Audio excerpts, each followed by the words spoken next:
on the Africa Ocean, some call it the Indian Ocean. So these are the critical research contributions that create access, that are attentive to the plight of those on the underside of water access, because without water, we all know that there's no life. Iran has confirmed the death of its security chief Ali Larijani. This follows Israel's announcement that it had hit his hideout. Iran's Supreme National Security Council says Larijani has been killed alongside his son and deputy. He has been described as the most powerful figure in Iran. The BBC's Louis Doucet has the details. Larijani, who knew he was in the enemy's sights. This Larijani is wasn't just the top SAFM, security leading official, the conversations he was that widely move seen us. as the man This now in is charge. SAFM. Then Israel said it killed just tell him. me about This morning we eliminated Ali Larijani. Ali Larijani is the boss of the Revolutionary Guards, which is the gangsters that actually runs Iran. The politician regarded as a pragmatist, but he was seen as someone who might one day do a deal. And finally, President Cyril Ramaphosa has congratulated a medical team responsible for the surgery to separate conjoined twins at Mount Queen Hospital outside Polokwane in Limpopo.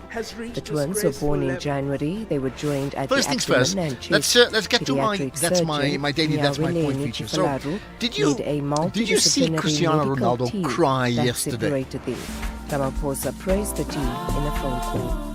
We thank you for having succeeded in doing this unbelievable, complicated and difficult operation. One thing is, I will never be a doctor, but I'm a doctor by marriage. This is SAFM. Just tell me about how this concept I can just series imagine fits how in with what you are the trying to do with this operation young was. So I congratulate all of you. The nation is still proud. The reality is, Recapping the top story, the KwaZulu-Natal Police Commissioner Nhlanhla Mkhwanazi will this morning return It is one thing to get a backtrack like that for a finance guy, hey? Somebody just WhatsApped me to say that she has a daughter. It's a very good morning to you in your SFM Sports Headlines Soccer News. Morocco are crowned the AFCON champions after Senegal are stripped of their title in an unprecedented CAF ruling. And we also bring you tennis news, off-court drama as Arina Sabalenka has been slapped with a fine. We'll find out more at around 6:30. SAFM, guiding you through the rush hour traffic. Easy, please, if roads are wet where you are. Tell you what, we're keeping an eye on. N3 going south. There's some roadwork still in place around Marlborough Drive, coming off Buccleuch on your way down through Limborough Park area. Could be a bit busier than you'd like this morning. Also, just keeping track on the N1 highway around Midrand. There's a broken down vehicle after Allendale and the broken down vehicle before Buccleuch. So there are two vehicles stuck between Allendale and Buccleuch. If they're there too much longer, that's likely to cause problems. Durban, the traffic lights, Palmview are out. If you move between Verulam, Ottawa and Phoenix, expect some delays. JG Champion and the R102 routes likely to back up through there. And Cape Town, just a really busy start with the traffic already sitting in the backlog, passing Khayelitsha, the N2 inbound from Spine Road, slow right through to Borchard's Quarry. With your traffic updates, I'm Rob Byrne.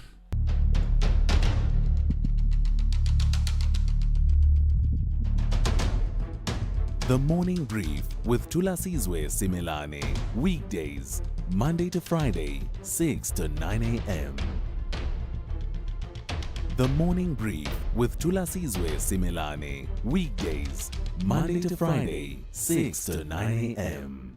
7 minutes after 6. Today is Wednesday, the 18th of March, 2026. Live and direct from Radio Park Building here at SABC HQ, Auckland Park, Johannesburg, to wherever you're hearing us from this morning.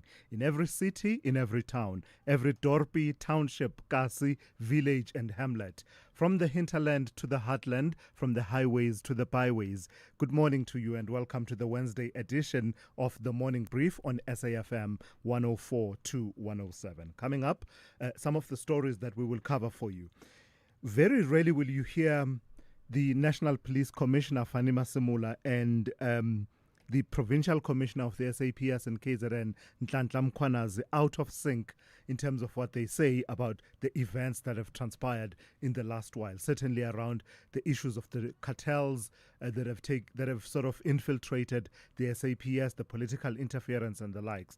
But there was a moment of that played out before the ad hoc committee yesterday. The National Police Commissioner saying that the KwaZulu-Natal police chief went overboard. That is the word that he's using, saying he went overboard in the briefing that he held in July last year. But the allegations at the center of that fallout are far from settled. At issue are the claims of political interference, organized crime links, and whether elements of the justice system have been compromised. So Fani Masemula, General Fani Masemula, telling MPs that he had authorized Mkhwanazi's July 2025 media briefing, primarily to update the public on the work of the political killings task team. However, he says the KZN police chief went far beyond that scope, raising the allegations about political figures, drug cartels, and corruption within the justice system. But, he says the plan was for him, the National Police Commissioner, to present the investigation and its findings and what they were finding as they were looking into these issues to President Cyril Ramaphosa, rather than to have all of these details revealed in a public manner in the way that then happened when General Mkhwanazi then addressed the briefing and took the direction that he took. So a very rare moment of them being divergent in terms of how they approach these matters. Also, during that briefing, the National Police Commissioner taking the moment then to also respond to various allegations that have been made by various witnesses against him before the ad hoc committee. He denied claims, for example, that he had targeted the retired Deputy National Commissioner, Francina Vuma, explaining that her suspension was required following a court ruling. He also then rejected accusations that he had received millions of rand in kickbacks linked to the alleged crime syndicate figure Vusumuzi Kat Matlala. We'll get a full update for you with Zaylene Merrington coming through at about 7:20, so in the second hour of the show. Then let me tell you about this story. Government is preparing to sell off more than 1,600 properties that it owns in what could be one of the most significant shifts in how the state manages its vast real estate portfolio. The plan is being framed as a way to cut costs, reduce reliance on leases, and unlock value. But it also raises questions about capacity, timing, and long-term strategy for the property portfolio. It's part of the work that the Minister of Public Works and Infrastructure, Dean McPherson, has been doing around the property portfolio. Government owns a whole lot of properties. Let's put aside the land, the vacant land for a moment. Park that for a moment. Buildings, actual buildings that government owns in various towns and cities across the country. Are you okay, Zelma? Okay. So in various parts of the country, including residential property and the likes. And at the same time, government spends a lot of money leasing property from private owners. And basically, there's that conversation about the sustainability of that. At the same time, one of the conversations that the Minister of Public Works has raised has been about people using state houses, the houses owned, residential property that is, government employees and officials, and having access to that. And he's sort of trying to tighten the screws around the conditions of occupation. It's an area that's got its own pitfalls. He's certainly not the first politician to try and tackle that issue, to ensure that people, where they occupy state property, they pay market-related rentals, or else they vacate. So we'll talk to Dean McPherson about all of these issues. That conversation coming up at about 7:10 this morning. Lastly, I've seen a lot of you have been talking about this judgment. I've held back for a moment until I've had the opportunity to read what exactly was the judgment. And I think you know exactly what I'm talking about even before I finish my sentence. A court ruling that is challenging deeply held assumptions about family, responsibility, and the law. A man has been ordered to continue supporting his stepchildren after divorce, despite never formally adopting them. The judgment hinges on a powerful idea that parenting is defined not just by biology, but by conduct. But where does that leave people in blended families? And could this reshape how relationships are formed? Your own understanding of what that judgment means. I mean, he's now expected to continue. And it's significant amounts that we're talking about in terms of the maintenance that he's set to continue to pay. The whole idea is during the persistence of the marriage, you took on responsibilities and duties of support arose between yourself and the children that are your stepchildren. Now that you are divorced, do those duties of support suddenly vanish and go away because the marital relationship and bond between yourself and the other parent have been broken? And the court has said it doesn't necessarily work that way. Duties have arisen and reliance has been established during the course of the marriage, and therefore that duty of support must continue. So I'd love to hear from you. But we will also speak to Mary Jane Mphahlele, founder of Mary Jane Mphahlele Incorporated Attorneys, and that conversation coming up at about 8:45 this morning. Strong, formidable, primed and ready is the Morning Brief team once again this morning, and Musa watching all things for you and giving you news updates at the top and at the bottom of every hour. Zaikan has got your sporting updates throughout the 3 hours, including that incredulous story. Incredulous is that story coming out from the Africa Cup of Nations, and Zai will keep you updated on that and a whole lot more. Rob Byrne has got his eyes trained on the country's highways and byways and will give you an update every 20 minutes or so. Melissa Puta coming through, I see her in the corner of my eye, coming into studio to give you the morning brief in brief. And Dauleng Lechela, as I say, always right on the money with your updates on business, economics and the markets. And Sipho Mantula has your Africa update at about 20 to 7 this morning. You complete the conversation, so do keep your calls coming on 086 000 2032. 086 000 2032. Your WhatsApp voice notes and messages 0614 104 107. We've started it. We've revved it a little bit. It's idled nicely. Let's put it into gear and get going this morning. This February, fall in love with the journey. No phones, no flights, just determination, connection, and the open road. From breathtaking landscapes to unexpected challenges. Race Across the World is back. Bigger, bolder, and more emotional than ever. Because sometimes the best way to find yourself is to travel together. Race Across the World Season 4, Thursdays at 6 p.m. only on S3. Open up. SABC2 is bringing the heat. New shows, new faces, and stories that hit home, like the one I'm in called Pimville. And that's where you can catch me, Michelle Masalakai, every Monday to Friday at 9 p.m. Live in every beat, the pulse of SA.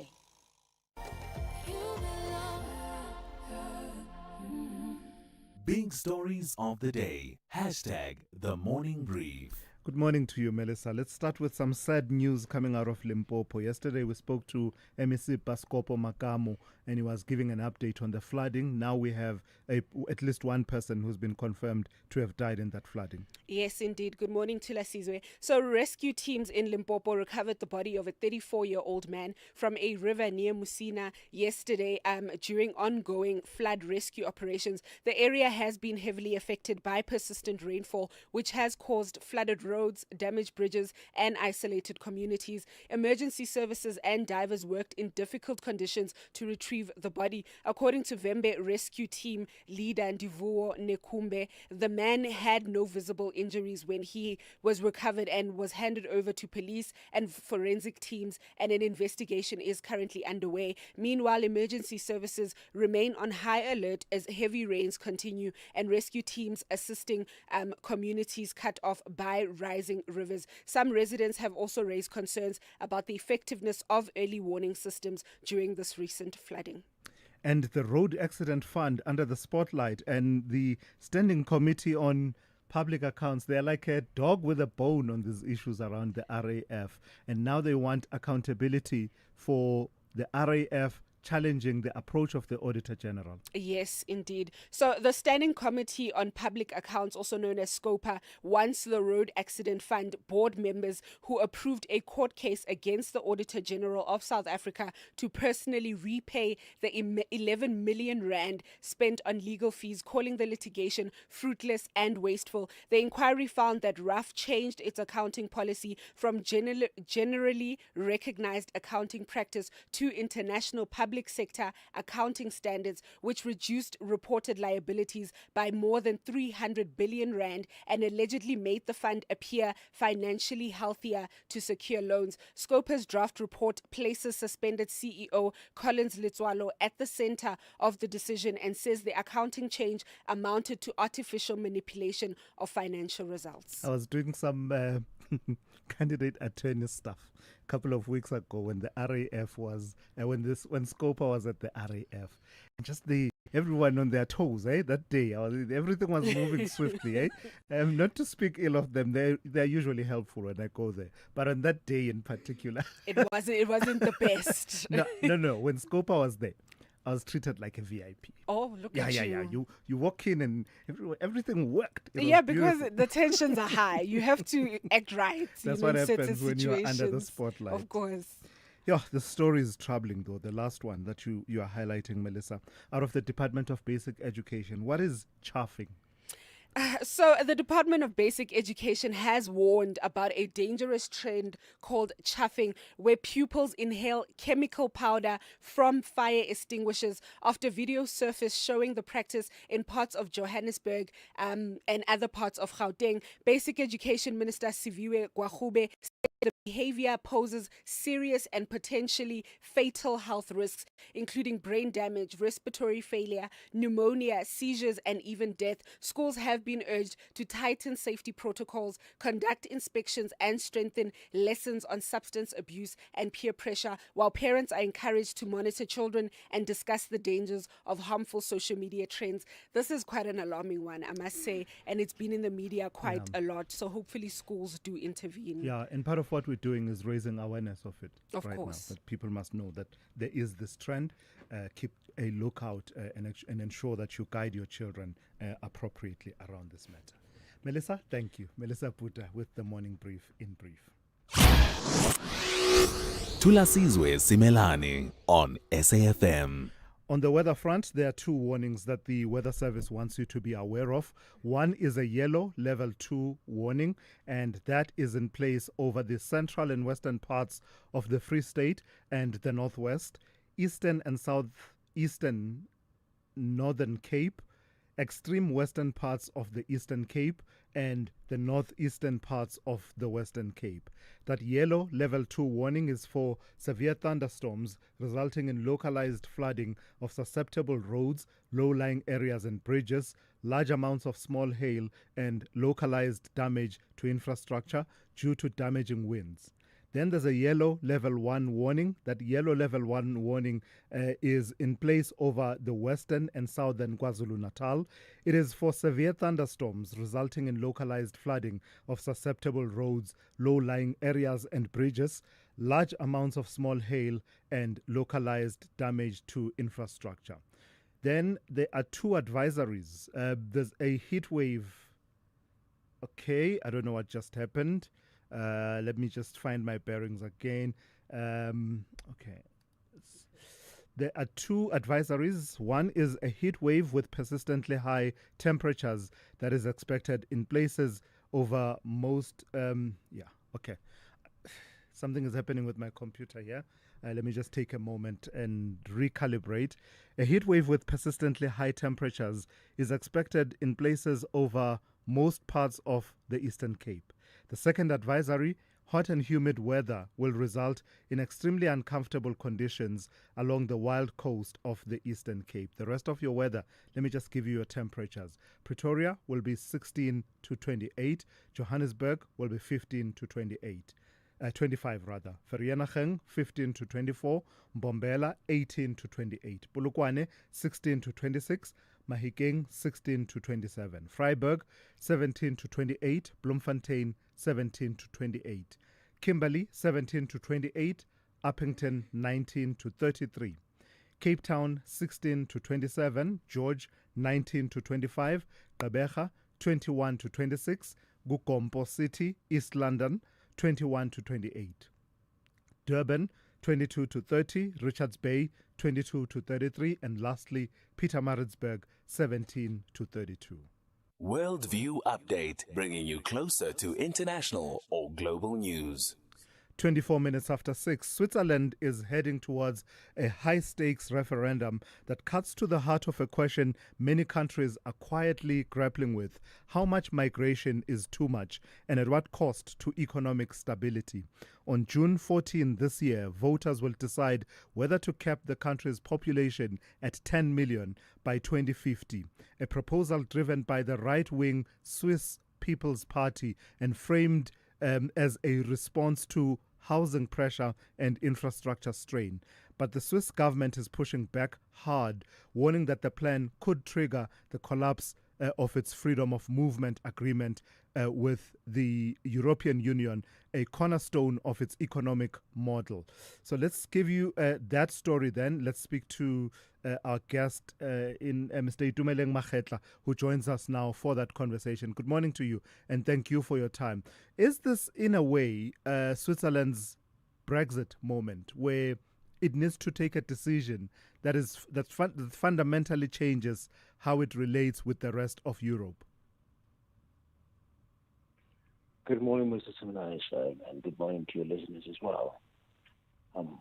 I think, yes, definitely, with this particular regards resolve to go to the polls in this year's referendum that Switzerland is having, invariably, directly or even indirectly, it has in fact a dire result in terms to how Switzerland will be relating with not only the European Union, but in fact the rest of the world, because as we know that Switzerland is also just known as one of the most desirable destinations for migration, given its history and its reputation as a very safe and quite a reliable country within the mountains of Europe. Yeah. For anybody that seeks. Yes, sir. Apologies. The line is not great. Let me ask the team to just take you back and actually try and dial you on a better line. That's Itumeleng Makgetla, political analyst at the University of Pretoria. And we are unpacking a story that is a bit, it's not in the main headlines, but it's part of a trend that emerges from time to time out of Europe. So we'll try and dial him back on a better line, because that line was not doing justice to the conversation. In fact, I think we have him back on a better line. So pick up where you left off then, Itumeleng. Okay. And as we go into it, I'm told the line just dropped. So bit of a difficulty this morning. All right, let's see. Third time lucky. Mr. Makgetla, I believe we have you back on the line. Yes, that's a much better line. So talk to me about the kind of conversations then that happen when a country like Switzerland, Scandinavian country, within the broader context of Europe, is starting to have these conversations about how much migration is too much. I think, Mr. Simelane, sir, the issue of Switzerland is not really isolated to what has been the prevailing occurrences within the broader European Union politics when it comes particularly to the issue of migration. And we are familiar with the conversation around migration across Europe that the proponents of cutting the influx of migration always quote the same reality that migration impact on the infrastructure, migration in fact disturbs the culture and the economy and so forth. Those are the proponents. But of course, the ones on the other side of the aisle that are in fact arguing against it are arguing that this will harm the economy in the long run because Switzerland also relies on the goods that are coming from the European Union relationship with itself, as it were.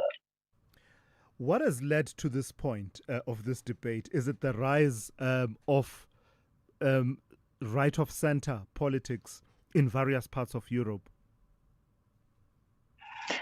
I would say the rise of the right in the general sense, yes, it does in fact has a bearing on this particular conversation in Switzerland. But this issue of migration is in fact a long-standing issue within the politics of Switzerland, as it is indeed in Europe as well. But right now, the Swiss People's Party has really gotten themselves into quite a opportune moment to get quite a lot of consensus from the people, especially when it comes to the getting of the threshold of 100,000 signatures in order for them to make a formal motion that can be tabled as this particular referendum has become. So in Switzerland, there is quite a lot of talk about the capping of the population, but it's not just now coming now as we have just heard about and read about it in the media.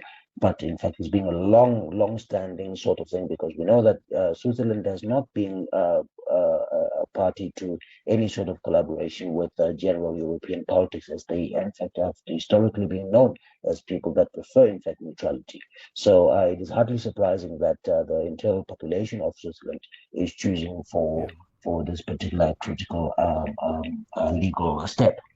All right, still some way off to the referendum on the 14th of June, and I'm sure we'll have many occasions to discuss and dissect it. That's Itumeleng Makgetla, political analyst at the University of Pretoria, brings us to 6:30, and Musa standing by with the latest headlines. Good morning. Thanks to us. In the headlines, member of Gauteng's organised crime unit, Fani Nkosi, will this morning continue to testify under cross-examination before the Matlanga Commission of Inquiry in Pretoria. Yesterday, he denied allegations that he had celebrated after police had planned to conduct a raid at the home of alleged criminal kingpin Vuzumuzi Cat Matlala.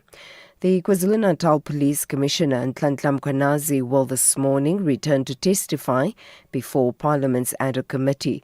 Mkhwanazi, who was the first witness to testify before the committee, will also be the last. And Israeli officials say an Iranian ballistic missile has killed 2 people near Tel Aviv. This as Iran continues to launch attacks across the Middle East in retaliation. I'll have details on these and other stories at 7. SAFM, guiding you through the rush hour traffic. Touch heavier than normal this morning on Joburg's N3, coming from Germiston up through the cement factory and into Heldenace, into the roadwork area there just by Heldenace. Really big talking point there. Not much in terms of roadworks going on at the moment, but a lot going on in terms of the impact it has on peak morning traffic. It's not only the N3 North, it's also as you merge off the M2 eastbound, coming out from Cleveland to get into that N3 North. It also backs you up into that Heldenace interchange area as well. It's also fairly heavy on the Mike 1 today from Ormonde, moving through towards Empire Road, and the N12 coming out of Benoni through to Boksburg's heavy. Collision scene just by Tom Jones, or in fact by Snake Road. There's your first crash, and then there's a crash by Atlas. So coming from Putfontein, Davyton, some really big queues on the N12 through Benoni and down in towards that Boksburg area. A bit of chaos out of Tembisa this morning, Zeefontein down at Kleurkop. Those traffic lights still a long-term problem, but there's a really big backlog out at Tembisa side. Durban, the traffic lights around Palm View are down. JG Champion at Palm View and also JG Champion 102. So if you're around that sort of Phoenix, Veralamotua, Palm View area, just expect that to be a bit heavy this morning. And then Cape Town, the N2 inbound, clogged up passing Khayelitsha and no traffic lights. Again, M7R300. Big queues coming out of Mitchell's Plain on both of those routes towards the Samora Michelle side. Rob Byrne, SAFM Traffic. This is SAFM Sport with Zai Khan. The jaw-dropping moment, isn't it, Zai? It's one of those... It's unbelievable. I don't know what to say. I actually find myself gobsmacked because it's not about African football. Yeah. It's about what's going on in the boardroom, not the pitch. Right? Not the best advert for African football at all. Oh, my word. You know what, Thulas? I think the football was fine. It was the paperwork now that's just causing this havoc. Sure. But... And of course, before you get into it, Zai, the debate can be who gave the worst advert for African football. Is it the players who walked off the field for something in the region of 17 minutes, despite knowing what the rules say? Or is it these ones now, 2 months later, who are deciding, actually, we are taking the trophy away? Please get into it. I mean, this football politics, Thulas. Trust me, I think you know what? If you look at even Europe, they have their own version. But I have to give you the news in case you missed it. In a stunning development, Morocco have been crowned Africa Cup of Nations champions after Senegal were stripped of their title. And this was following a ruling by CAF's appeal board. Senegal have been deemed to have forfeited the final after walking off the pitch in protest. And that's at a late penalty decision during the match against Morocco. The result has now been officially recorded as 3-0, the victory for Morocco, overturning Senegal's extra time win. The controversial final saw a penalty awarded deep into stoppage time, prompting Senegal players to leave the field before eventually returning. Senegal could still appeal the decision at the Court of Arbitration for Sport. Let's bring it back home. Mamelodi Sundowns are back at the top of the Betway push after a 3-1 win over Marumo Gallants at Loftus Versfeld last night. It was a brace from Teboho Mokoena along with an own goal from Siposaka and Tia, which secured Sundowns' 8th straight league victory, moving them 2 points clear of Orlando Pirates on 50 points. Elsewhere, the 2026 FIFA World Cup runs from the 11th of June to the 19th of July. It will be broadcast live on SABC3, SABC Plus and SABC radio stations. Brought to you by SABC Sport, the official broadcaster of the FIFA World Cup 2026. Champions League action. Arsenal are through to the quarterfinals after 2-0 win over Bayer Leverkusen, sealing a 3-1 aggregate victory. Here's their boss, and it's Mikel Arteta. Yeah, well, I think he's playing every 3 days now. He has the rhythm. He has understanding with his teammates as well, what we want, and especially his level of activity with the ball, without the ball, in the spaces that he moves, the purpose that he's showing every time he's in and around the box as well, which is the thing that and the reason why he's here, to create those kind of moments.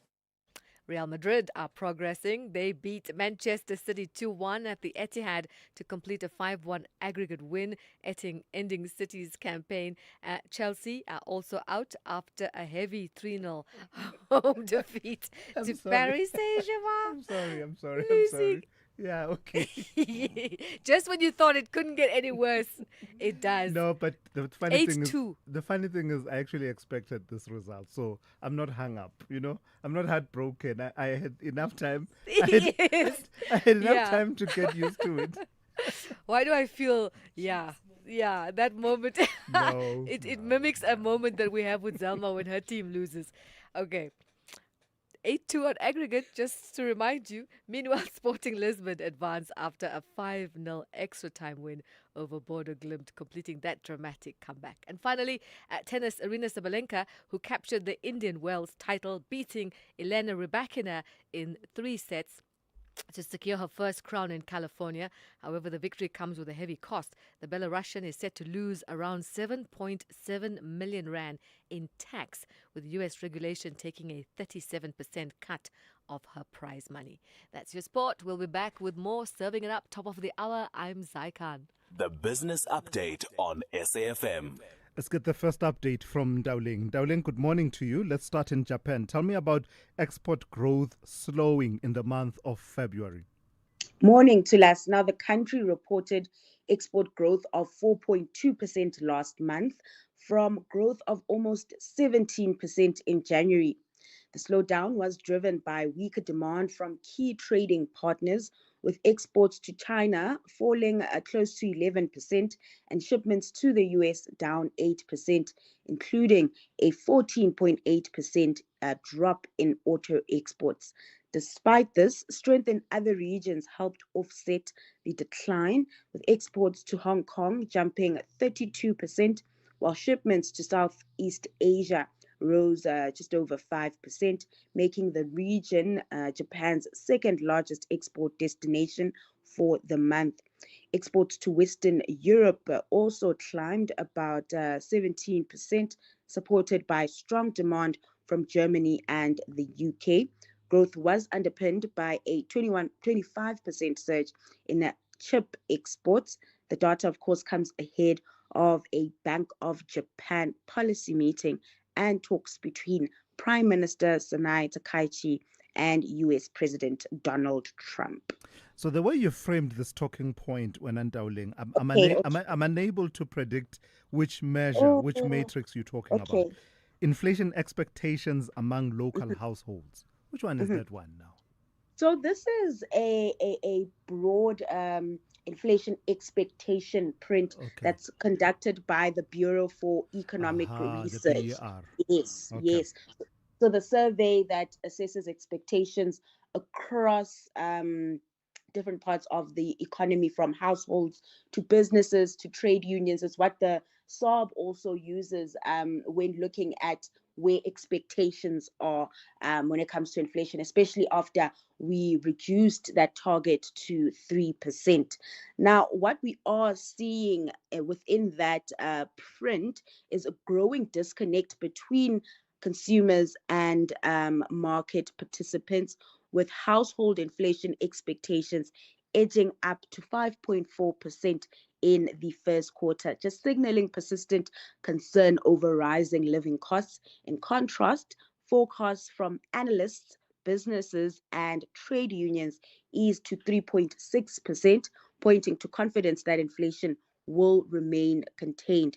Now, the gap highlights the difference between lived inflation and forward-looking projections, particularly as global risks mount. Of course, we've seen oil price volatility linked to Middle East tensions, which could still filter through to domestic prices. The survey, of course, is closely watched by the SARB, which meets next week and may need to reassess its outlook in light of external pressures. Lastly, then, Dowling, recap market activity for us from yesterday and also set the scene for today.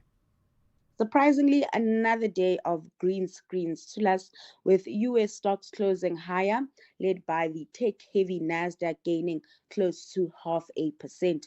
Now, traders are questioning the sustainability of the relief rally as strikes on oil infrastructure intensifies in the Middle East, resulting in crude trading above $100 a barrel. Despite elevated energy price shocks, equities continue to fare well, with the JSE also in positive territory, the all share closing 0.6% higher in yesterday's session. The rand, in the meantime, steady. It's at 16.65 to the dollar, 22.25 to the pound, and 19.21 to the euro. Lastly, in Asia, stocks are mixed, with investors digesting Japanese economic data and eyeing developments in the Gulf region. All right, Dowling, thank you for that. We'll talk to you in the second hour of the show, just after 7:30. Africa Update on SAFM. Raz Sipomantula on standby with that. Good morning to you, Raz. Let's start in Congo, Brazzaville. Hardly any surprises, really, and even the figure, a near clean sweep by the president, Denis Sassou Nguesso. Refreshing morning to Africa, to the listeners. Indeed, Thulas, Denis Sassou Nguesso re-elected according to the provincial results that come from Congo Brazzaville. He's won the fifth term now with 94%. Is it strange to Samia Sulu, Paul Kagame? They call it a distinction of electoral outcome that we see that was announced by the Interior Minister Raymond Mbolua yesterday, saying that these results Tulas have to be validated first by the Constitutional Court. So which stage are we in now? Tulas is an electoral dispute resolution stage. 5 days is given to the opposition if they want to challenge the outcome of this result, and it will give 15 days to the Constitutional Court of Congo Brazzaville. The record, the voter turnout, they say it was a drop again from 84%. And also when you look at the one who came after Sassou Nguesso, getting only 1.8%. And this is sad when you look at the outcome that has come of the Congo Brazzaville. There was an internet cut yesterday morning. The traffic was not allowed over the weekend. But as you know, Congo Brazzaville is not Kinshasa. So others, they just go to the across the Congo Basin just to pick up the news, what is happening in Congo Brazzaville. This is a former paratrooper colonel who has been long serving after Equatorial Guinea President Obia Nguema Paul Biya. This is the League of the Elders. Tulas, you are sitting at age 82, 92, going for the fifth term, others going for the seventh term. So we'll wait and see, Tulas, if there's any opposition that will come out of those elections in Congo Brazzaville.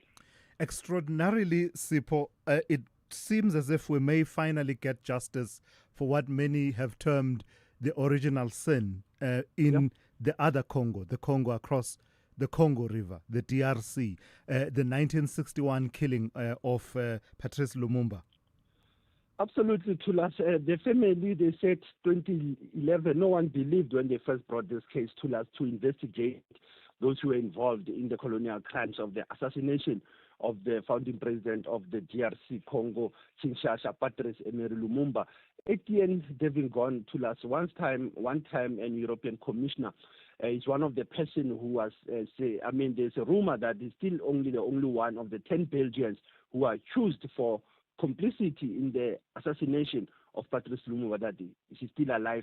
And now this case, Tulas, 65 years later, as you have said on this original sin, we see the courts in Belgium going to arraign this former commissioner to answer all these charges, despite these lawyers who want to deny them. Now, the charges to us are expanded not only to Patrice Lumumba. Remember Morios Akompolo, remember Joseph Okito. These were the guys who were killed with Lumumba during that time. So they have extended this in terms of prosecution's charge sheet to say we are extending this to cover the allies of Patrice Lumumba, Marius Mpolo and Joseph Okito. Yeah, I wonder how much momentum this intended prosecution will gain, Sipho. A 93-year-old now possibly being charged for a crime that occurred in 1961. I wonder how that is going to play out. Let's go to... It must play out very well in terms of him singing to the tune of the courts, telling who have ordered the killing of Lumumba. Yeah. That's what many will be hoping, that we get some further detail by way of the full plot, who was involved and how. Lastly, let's go to Zimbabwe. Tell me about now an appeal to regional bodies, international bodies, by members of the opposition regarding that intended amendment of the Constitution. So let's remember the amendment of number 3, the constitutional amendment bill of extending President Emerson Dambudzo Mnangagwa's term. We have loyal listeners to us who always WhatsApp and email me, say, why are you not following this case? Now you see that Jameson Timber from the DCP, they defend the Constitution platform, saying that they have escalated this issue of blocking this constitutional amendment to the UN, to the SADC, to say this number 3 bill, what is it all about when it actually tries to undermine the political will and the constitutional aspiration of the people of Zimbabwe? They are planning to launch a petition to gather 1 million signatures to us, what they called 1 million voices for the constitution. Now, Timber S is leading the Tulas. He said they've dispatched a letter to Geneva, dispatch a letter to Gaborone, and also they are going to engage with the African Union to say, how do we deal with it? Remember, the AU has a charter to us on governance, elections, democracy. The AU, the SADC has only the SADC principles. The UN it is also looking at the UN standards of elections, and that's where the issue of amendment of the constitution on presidential term on your constitutional calendar days when you amend it is very risky to us, and that's where you have all this opposition and all the military veterans in Zimbabwe raising concern about the constitutional amendment bill number 3.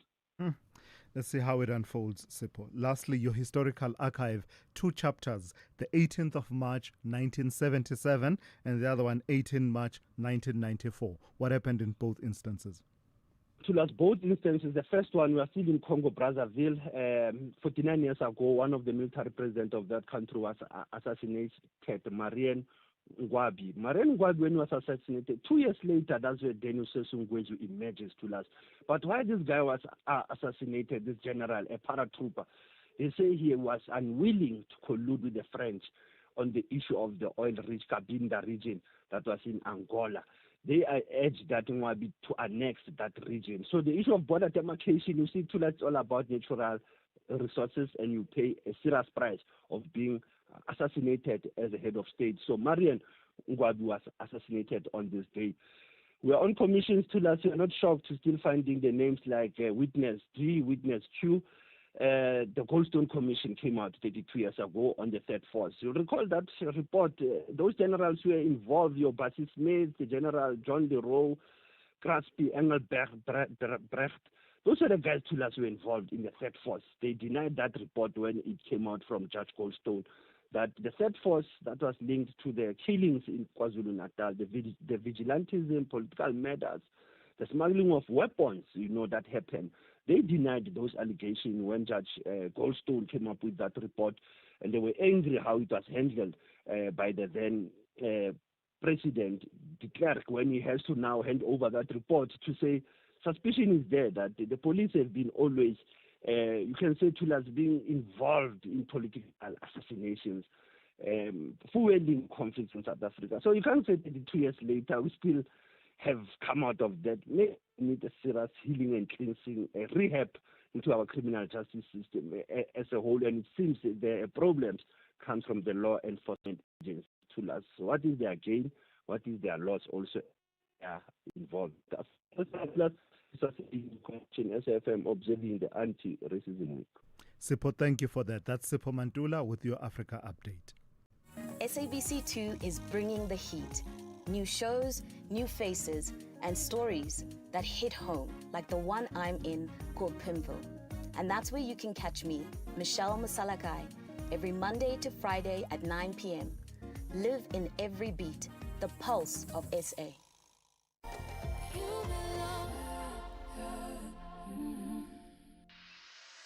This February, fall in love with friendships that feel like family.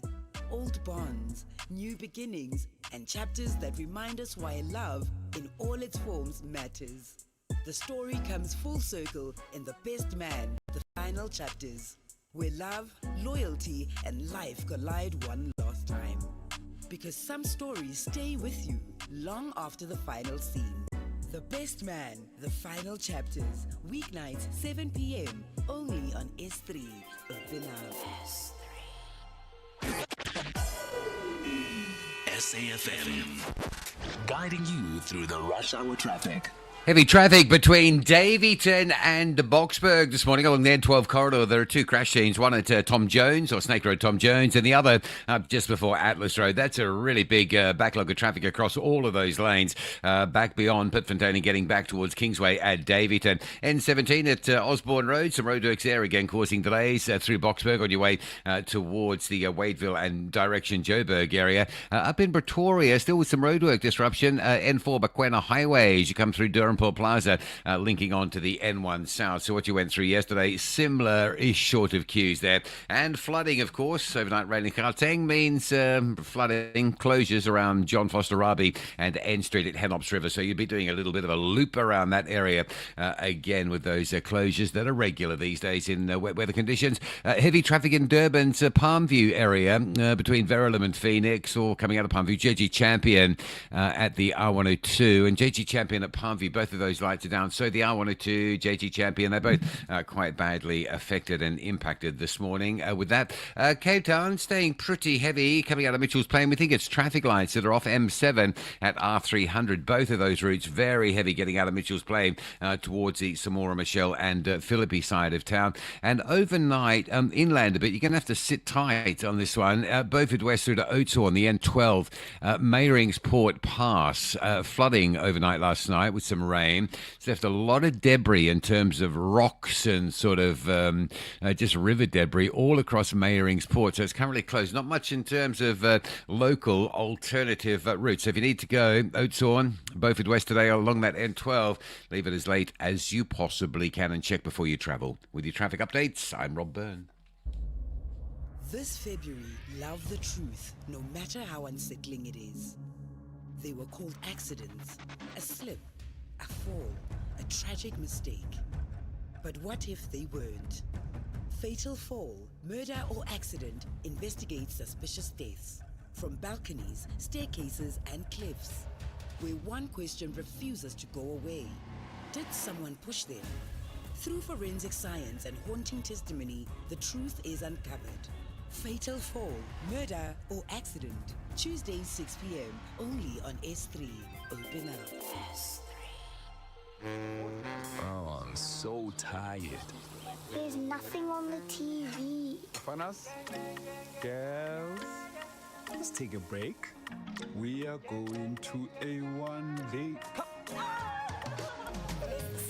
Take a break with us. Get your One Day Cup domestic cricket 50 over game ticket at www.cricket.co.za. Wozana with it's family time.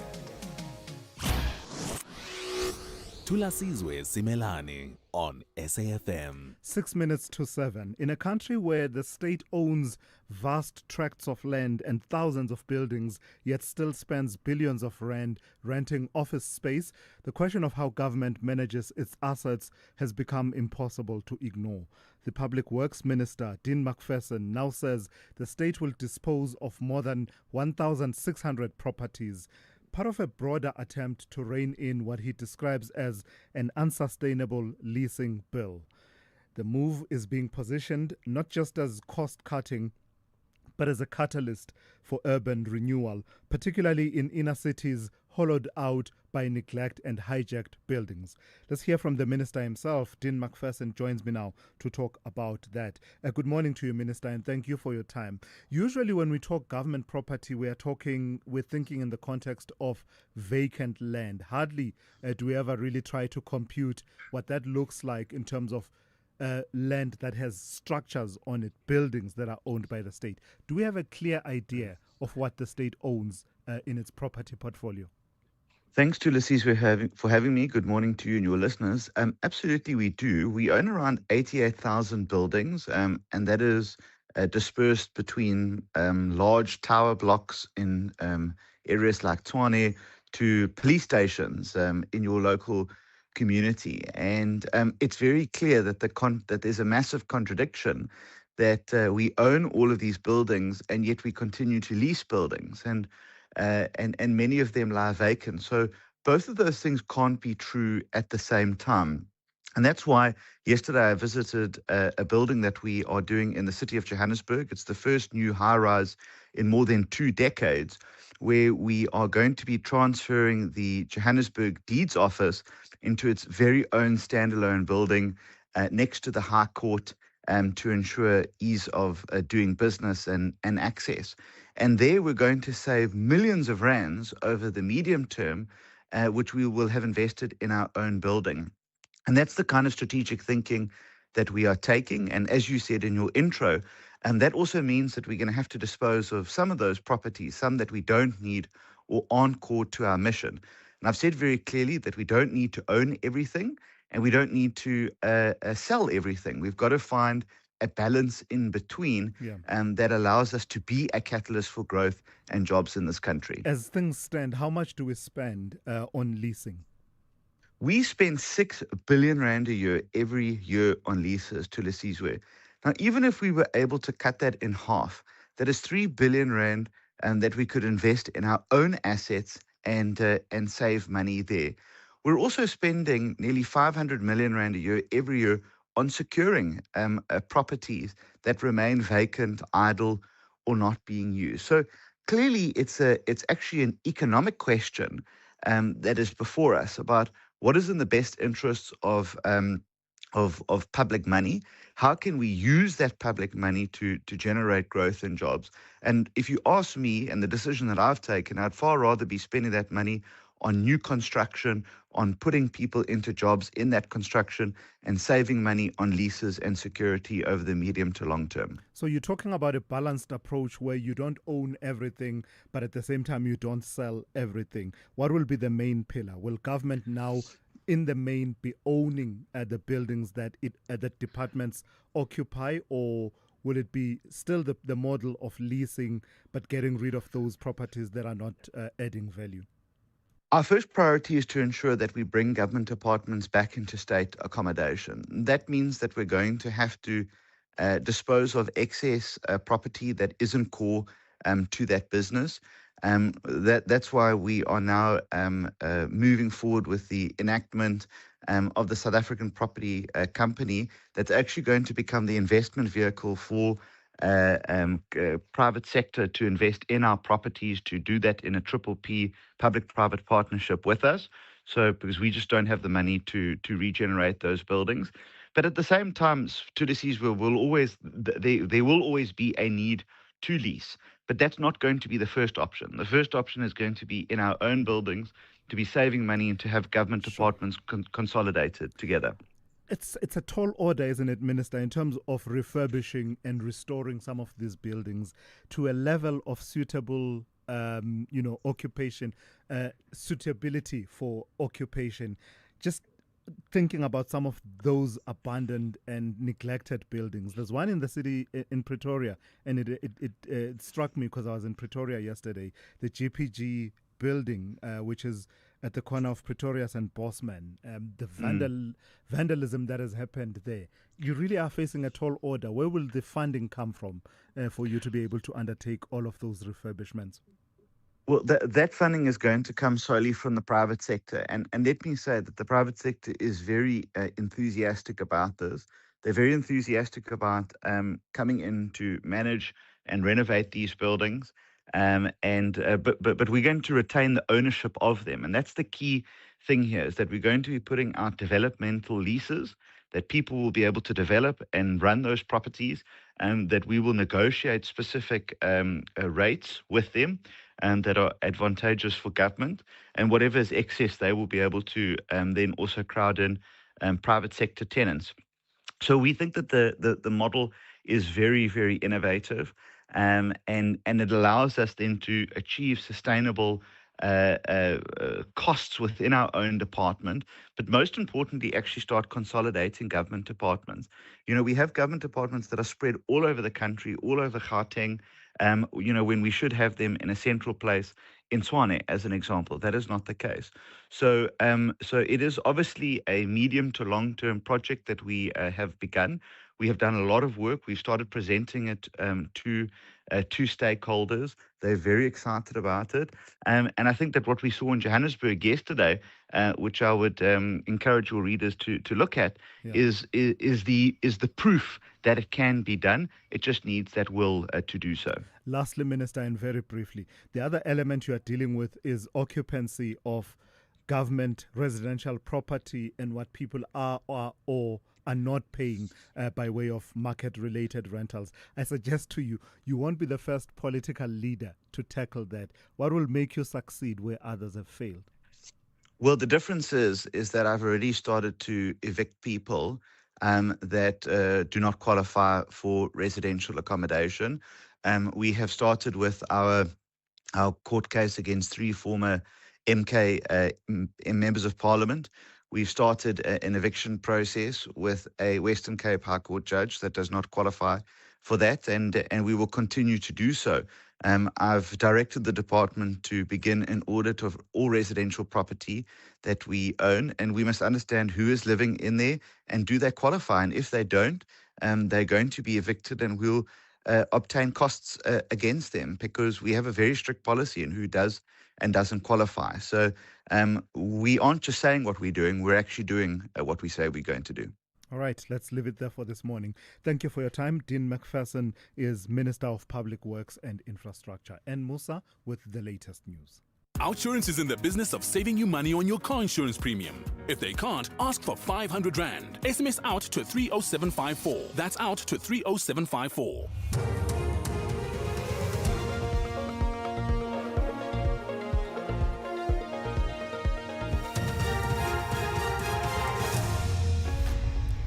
In our top stories, Sergeant Nkosi returns for cross-examination at the Matlanga Commission, and Israeli officials confirm killing of 2 people near Tel Aviv.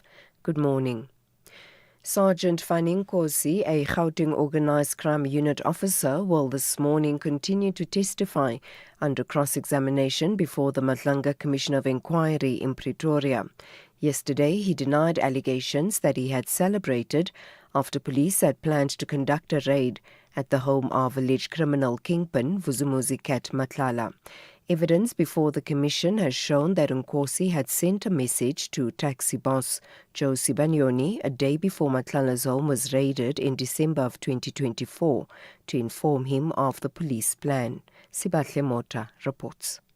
Evidence leader Advocate Matthew Shackleson put it to Sergeant Nkosi that the message to taxi boss Joe Sibanyoni the day before Matlala's home was raided looked as though Nkosi was preemptively celebrating the news of the search.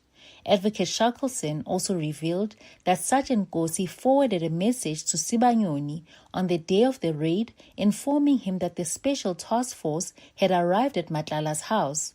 It has also emerged that Matlala has in the past allegedly tried to kill Sibanyoni. The allegations were confirmed by Sergeant Nkosi, who said that he doesn't know if Matlala and Sibanyoni made peace after the incident. The KwaZulu-Natal Police Commissioner Nhlanhla Mkhwanazi will this morning return to testify before Parliament's ad hoc committee. Mkhwanazi, who was the first witness to testify before the committee, will also be the last. The committee is investigating allegations of criminal infiltration, corruption and political interference in the justice system. Mkhwanazi made the allegations at a media briefing in Durban in July last year. The committee has resolved to call him back to respond to questions on matters that have arisen during its hearings. In other news, the University of South Africa's Vice-Chancellor Puleng Lenkabula says more funding is needed to help prevent water loss through leaks. She was speaking at the 2026 UNISA Water Imbizo at the Florida campus west of Johannesburg.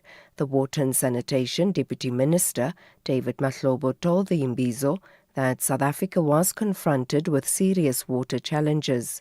Lenkabula says the funding should cover all projects seeking solutions to the country's water crisis. There are many projects that the University of South Africa is doing about water in the Atlantic Ocean, but also in the Africa Ocean. Some call it the Indian Ocean. So these are the critical research contributions that create access, that are attentive to the plight of those on the underside of water access, because without water, we all know that there's no life. Israeli officials say an Iranian ballistic missile has killed 2 people near Tel Aviv. This as Iran continues to launch attacks across the Middle East in retaliation. Meanwhile, US President Donald Trump has sought to downplay the resignation of his country's top counter-terrorism official over Iran. He has accused Joe Kent of being weak on security. The BBC's Jeremy Bowen reports. Kent himself, as far as I can ascertain, seems to be from the right. He's also a friend of Tucker Carlson, the right-wing commentator who has become a really vocal critic, not just of Donald Trump, but also of the influence that Israel has over the United States. And finally, President Cyril Ramaphosa has congratulated a medical team responsible for the surgery to separate conjoined twins at Mankweng Hospital outside Polokwane in Limpopo. The twins were born in January. They were joined at the abdomen and chest. Pediatric surgeon Nyaweleni Chifalaru led a multidisciplinary medical team that separated them. Ramaphosa praised the team in a phone call. We thank you for having succeeded in doing this unbelievable, complicated and difficult operation. One thing is I will never be a doctor, but I'm a doctor by marriage. I can just imagine how difficult the operation was. So I congratulate all of you, and the nation is filled with pride. Recapping the top story, Sergeant Fani Nkosi, a Gauteng Organised Crime Unit officer, will this morning continue to testify under cross-examination before the Madlanga Commission of Inquiry in Pretoria. For SAFM News, I am Anne Musa. Outsurance will go out of their way to try and save you money on your car insurance. If they can't, ask for 500 Rand. SMS out to 30754. That's out to 30754. Without insurance, saving on your car insurance feels like hitting every green traffic light on your way to work. 35-year-old Zanai saves a whopping 1,180 Rand on her 2017 Mercedes-Benz GLA. Get a quote now, and if outsurance can't save you money, ask for 500 Rand or 1,500 Rand if you've been claim-free and with the same insurer for 3 years. Get savings or cash. SMS out to 30754. That's out to 30754. Outsurance, licensed insurer and FSP. T's, C's and information online. It's a very good morning to you. In your SFM Sports Headlines, soccer news, Morocco crowned AFCON champions after CAF overturns the final result in a dramatic ruling. And in rugby, the Springboks are unfazed by the English threat as the July test starts to take shape. All the details around 7:30. SAFM. Guiding you through the rush hour traffic. Good morning. Same sort of deal as yesterday. If you're on the N4 Bakwena Highway driving through Doornpoort Plaza, and then you get onto the M1 South to turn down towards Montana and Pretoria, some roadworks on that ramp causing delays. A little bit different traffic pattern to yesterday, but delays nevertheless. Big queues coming out of Kingsway, Pitfontein, Davyton side on your way through Benoni, Boxwork. 2 crash scenes, one by Snake Road, another by Atlas Road. That N12 is parking back almost as far as Kingsway. It's heavy across all lanes here. The N3 north from Alberton, Germiston jammed up towards Van Buren and the roadworks, and the Mike 1 this morning, Boyston through to about Oxford Road in Parktown is the extent of the queue there. Durban, a crash on the N2 south just after Umgeda Road. Traffic starting to build out quickly into that. N2 northbound on the brakes and queuing between Queen Nandi Drive and the busy Komashu Highway off-ramp. And Cape Town side, there's some heavy traffic on the N2 inbound from the airport all the way through towards Mowbray Main. The N5 is pretty sluggish as well from around about the sort of Plumstead area all the way up to the busy Kuberg interchange territory. And if you're driving out through parts of the Southern Cape, the N12, the Mayring's Port Pass linking Oudtshoorn and Beaufort West closed due to flooding. There's left a lot of rocks and river debris all across the N12. Could be closed for some hours still to come. Delay your travel on that route through this morning. With your traffic update, I'm Rob Byrne.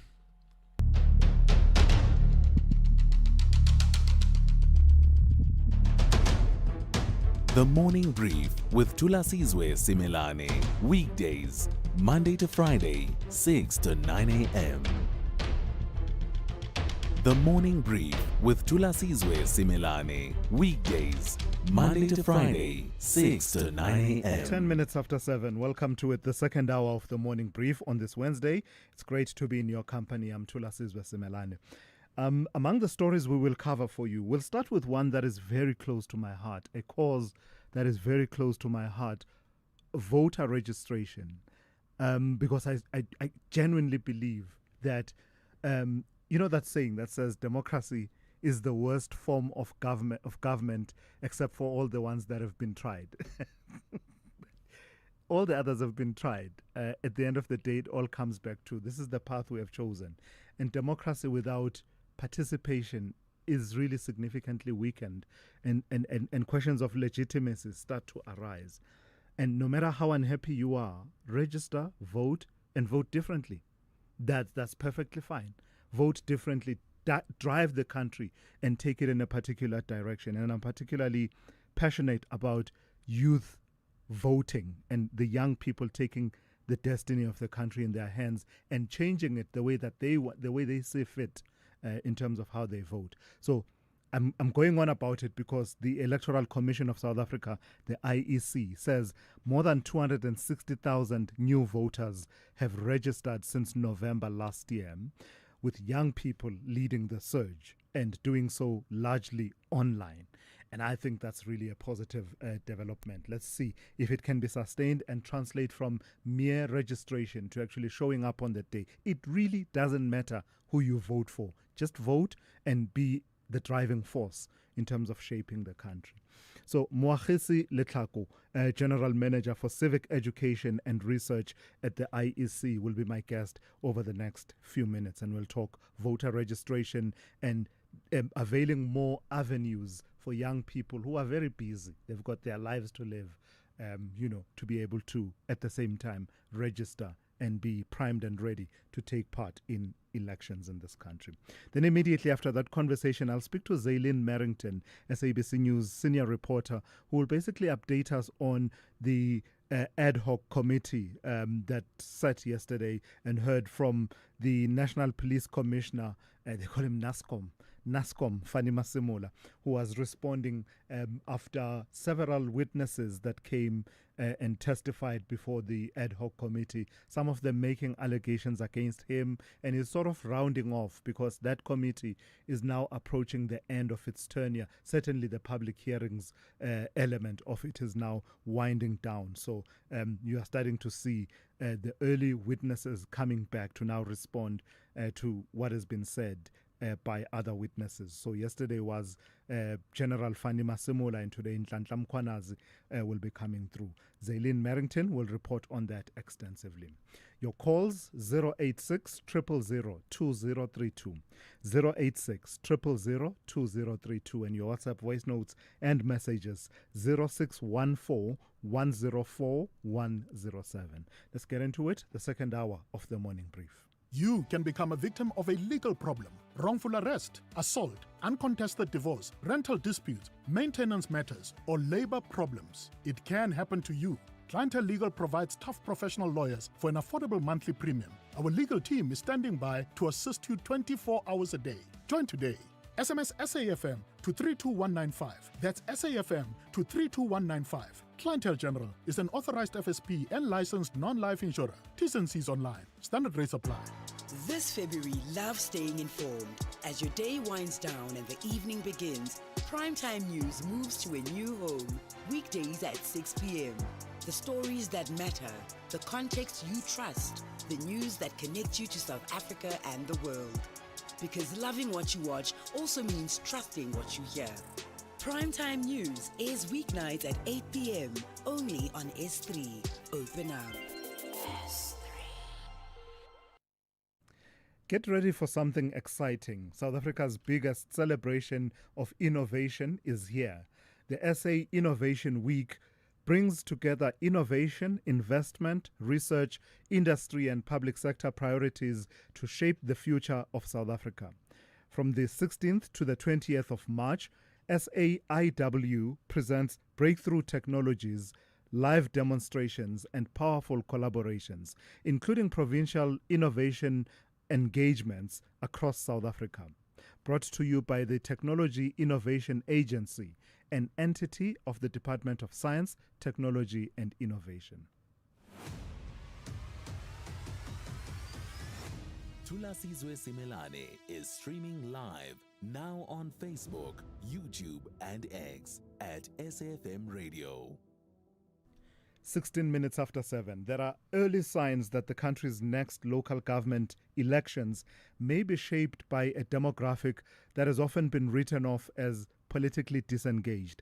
The Electoral Commission South Africa, the IEC, says more than 260,000 new voters have registered since November last year, with young people leading the surge and doing so largely online. It's a shift that perhaps speaks to changing patterns of civic participation where digital access is becoming as important as physical voting stations. But it also raises the more complex question whether registration will translate into turnout in a country where trust in institutions remains fragile. Let's speak to Moagisi Letlaku, who is General Manager for Civic Education and Research at the IEC. Good morning to you, and thank you for your time. Just paint the overall picture of the trends emerging around voter registration online, and in particular this demographic issue that I talked to before we talk about its implications. Thank you so Moagese?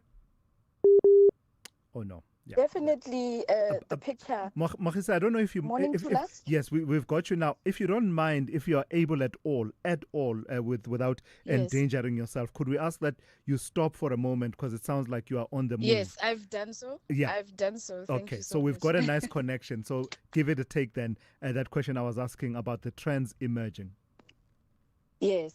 So yes, definitely we have seen a very encouraging trend of our online self-service voter registration portal being utilized by the South African public in their effort to get ready for elections, and especially with young people who have been the majority of those who were using the online self-registration platform between November and March, as we've reported. So in that 260,000 that you spoke about of online registrations between November 25 and March 26, over 132 of those were young people. Were online registrations. And so that's very, very encouraging for us.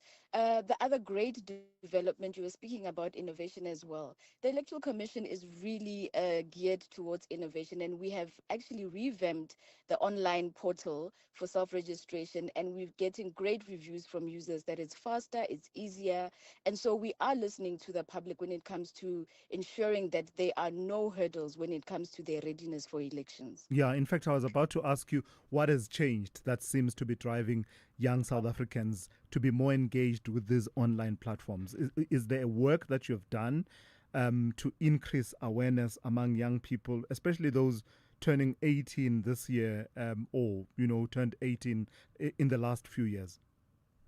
Absolutely, Thulas. One important thing to remember is that the work of the IEC when it comes to civic and democracy education is continuous. So it's not reliant on whether we are in an election year or not. And therefore, the continuous effort of targeting young people, particularly growing our campus interventions through our tertiary institutions campaign, growing our school interventions through our schools democracy program, where we are focused on just teaching young people from foundation phase all the way to matric about the importance of democracy and elections as part of that ecosystem. So we're not just focused on those who are about to be ready to vote. We are ensuring that we're growing a South African public that is educated, is informed, is empowered, and becomes ready by the time that they're able to register. And I believe all of these various interventions and programs, including social media and multimedia campaigns, really come together to result in what we're seeing today as an increase in registrations. Why does this trend matter, Moagisi? What is it that we are responding to around issues of voter turnout in recent years, in recent election cycles?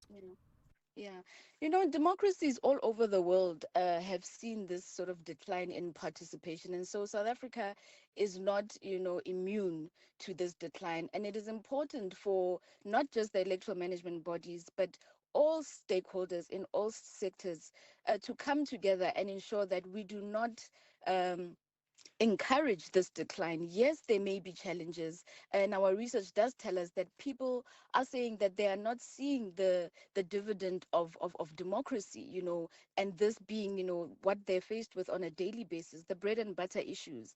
And that is what people are saying they're discouraged by. It is what is driving disillusionment, but also not trusting, democracy, governance, political parties, etc., those who they elect, not giving them what it is that they were promised. So that results in a lot of disillusionment, not apathy, but disillusionment. They know, they understand that elections are important, but they're saying, why should I? And that is the work that we are all in South Africa have to come together around and ensure that we teach one, we do peer learning, we encourage one another so that democracy does not have this low percentage of participation. All right, let's leave it there for this morning. That's Moagisile Tlaku, General Manager for Civic Education and Research at the IEC. Remember, the next voter registration weekend is planned for the 20th and the 21st of June this year. But that doesn't mean you can't register even in between now and that period. Bafana are preparing for the 2026 FIFA World Cup, which will be hosted by the United States of America, Canada, and Mexico from 11 June to 19 July 2026. Bafana will host 2 international friendlies against Panama on Friday, 27 March in Durban at the Moses Mabhida Stadium at 7 p.m. and Tuesday, 31 March in Cape Town at the DHL Stadium at 7:30 p.m. Tickets are available at Ticket Pro at 80 Rand for adults and 50 Rand for children under 12. For more details, visit safa.net and Bafana on X. So you thought you were building a business in this economy, but day by day, somehow it grew. You kept going when the freezer didn't freeze, the bucket didn't budge, and the bank balance barely blinked. So you thought you were building a business. You weren't. It was building you. Because this isn't just what you do anymore, it's who you are, and you don't trust just anybody to protect it. Chat to your broker about Old Mutual Insure Business Insurance. Protect what built you. Old Mutual Insure Limited is a licensed FSP and non-life insurer. Get ready for something exciting. South Africa's biggest celebration of innovation is here. The SA Innovation Week brings together innovation, investment, research, industry, and public sector priorities to shape the future of South Africa. From the 16th to the 20th of March, SAIW presents breakthrough technologies, live demonstrations, and powerful collaborations, including provincial innovation engagements across South Africa. Brought to you by the Technology Innovation Agency, an entity of the Department of Science, Technology and Innovation. Call Thulasizwe now, 086 000 2032. All right, let's get some of your reflections on the stories that we've covered thus far this morning. Quite a number of you responding to the decision that has been taken by CAF to basically strip Senegal of the title of Africa Cup of Nations champions and hand it over to Morocco following that final. You remember what happened, that walk off the field by members of the Senegalese team. It's estimated to have lasted something in the region of 17 minutes. And in the story that I was reading, they were citing the relevant articles of the Code of Conduct of the tournament, of also CAF, that says if a team walks off the field for a significant amount of time. I'll look at the actual citation. There are 2 provisions that they were citing. So it would seem in the reading of CAF, Senegal met that criteria and therefore are deemed to have forfeited the match, and therefore the match goes from Senegal winning 1-0 to Morocco technically winning 3-0 as a result of Senegal forfeiting. As you can imagine, tongues are wagging about that particular situation. Good morning, Thulas. Hey, this issue of Senegal and Morocco winning Africa Cup of Nations through the back door by a sharp nose. It's not on. It's not football. And when will we stop this thing of North African countries surely feeling superior over West, East, and Southern African countries? It is wrong. Thulas, it's Nicholas from Emakazin. I see the CAF-led Patrice Motsepe has taken a leaf out of Ubaba's book, Jacob Zuma, that they will allow us to go to sleep and in the morning you will wake up to such news of Senegal being stripped of the CAF Championship and handed over to Morocco. This is what Baba used to do, of waiting for us to go to sleep and waking up Midnight the following reshuffle. morning with Utez van Rooyen as a finance minister. So does this mean Patrice Motsepe is giving us a taste of what might happen when he becomes the president of the country? I didn't anticipate that turn, that conversation would take such a turn. Good morning, Thulas and the team. Good show as always. I think the decision to strip Senegal of the CAF championship is the bad advert for African soccer, Thulas. I think the match commissioner who is in charge of the game on that day must be the one who's making the decision, Thulas. The fact that he allowed Senegal back to continue, I think that decision must stand. That's my take. Thank you, BK. Yeah, BK, thank you for that. And thank you, everyone else. And more messages are coming in. The two articles of the CAF regulations that I was talking about is Article 82, which I'm reading off the BBC Sport here. They're saying Article 82 states that if a team refuses to play or leaves the ground before the end of regulation time without the referee's authorization, it will be considered the loser and eliminated from the competition. Then that's then supplemented and complemented by Article 84, which then says any team that violates Article 82 will be permanently eliminated and will lose the match 3-0. So that's where that is coming from. But I get the point that someone made about that should have been the decision of the match commissioner, the match officials on the day. Once they allowed Senegal back into the field of play, it means they chose not to apply Article 82 and Article 84. Let's see how it unfolds. Senegal is appealing. I'll play more on that a bit later on, but I want to take this one now on what to do with state-owned buildings following the conversation we had with Minister Dean McPherson. Good morning, Thulasizwe. Good morning to the SAFM listeners. Thulasizwe, there are many buildings owned by different departments within government, but they are not fully utilized. You'll find out that there's a building with a lot of empty offices. And you ask yourself, why is this space not fully utilized? Because some departments, they are short of space to occupy. So they need to look into that, not only an option of leasing. Sekwanele, Pretoria. Yeah, Sekwanele, thank you for that. You're absolutely spot on. The one in the Pretoria CBD that I mentioned is just an eyesore. It's called the GPG building, and just the vandalism that has happened to it. And it's emblematic of many other buildings that have been vandalized in that manner, abandoned by government and then vandalized.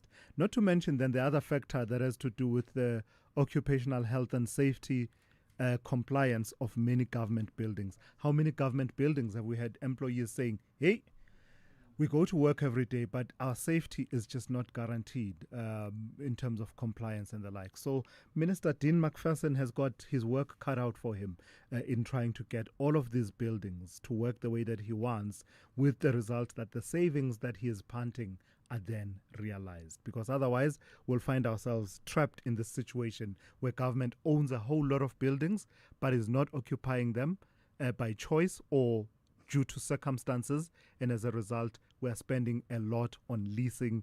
And the private sector, there's always someone ready to give you a lease and make you pay heftily. And Musa on standby with the latest news headlines. Good morning. Thanks to us. In the headlines, alleged criminal kingpin Vusumuzi Matlala and 4 others are expected back in the High Court in Johannesburg this morning. The legal team for Matlala's wife Takani Matlala and one of the other accused in the matter have asked the state to withdraw charges against them. Sergeant Fanning Nkosi, a Gauteng Organised Crime Unit officer, will this morning continue to testify under cross-examination before the Matlanga Commission of Inquiry. And a Belgian court has ruled a former diplomat can stand trial in connection with the assassination of Congo's first Prime Minister Patrice Lumumba in 1961. 93-year-old Etienne Davignon is accused of involvement in the detention, transfer and degrading treatment of Lumumba. I'll have details on these and other stories at 8. SAFM, guiding you through the rush hour traffic.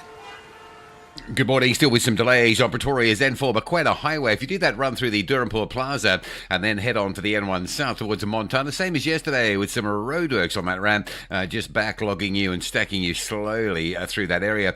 Coming north from the south around Joburg, N1 Soweto up to Gordon Road's heavy. Mike 1 extending a Q Boyson's right through to Parktown to Oxford Road. The N3 super heavy out of Albert and Germiston up into the roadworks at Heldenace. And big traffic on the N12 today from Davyton all the way through to Boksburg. Earlier crash at Snake Road's being clear. We're waiting for the second crash by Atlas Road to be cleared away, and that's primarily what's causing that delay. Durban, a reminder, no traffic lights at Palm View, so Jeji Champion outbound, I-102 from Verulam going south. Those routes are heavy. The N2 North is clogged up towards the busy Komashu off-ramp, and southbound a crash between Umgena Road and Spaghetti Junction causing some delays. Southern Freeway into Durban, again very slow this morning. Cape Town side, a collision on the N2 inbound just before Bunga Avenue at Langa. That's pushing a queue back towards the airport area. Also, the M5 looks heavy today from Plumstead all the way up towards the N2. No traffic lights. M7R300 delays out of Mitchell's Plain. And just a reminder, Meyering's Port Pass linking Oudtshoorn through Beaufort West. That's the N12. It's closed due to overnight flooding. With your traffic update, I'm Rob Byrne. This is SAFM Sport with Zai Khan. It's a decision, Zai, that will be debated ad infinitum. This whole decision that has been taken by CAF, it will be interesting to see Senegal's response, right? What do they do next? Yeah. I understand that they put out a post on X showing the parade, the trophy parade, and the crowds, and then they had a thumbs up that says, Tina, we're fine. We are good where we are. The money is spent. There's no going back. Anyway, let's just tell you, if you've missed out earlier, it is the stunning turn of events that we're discussing. Morocco have been crowned Africa Cup of Nations champions after Senegal were stripped of their title 2 months after the final.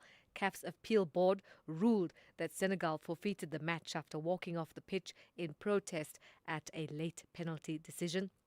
The result has now been officially recorded as a 3-0 victory for Morocco, overturning Senegal's extra-time win. Senegal are expected to appeal the decision at the Court of Arbitration for Sport in what is already one of the most controversial rulings in African football history.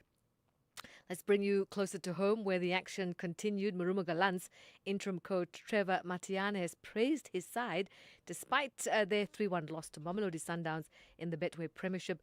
Gallant's matched Sundowns for large parts of the game and went into the break level, but were punished in the second half after missing key chances. I've been screaming, telling them, gents, one chance you create, you make use of it, because they will get one chance and then they'll punish you.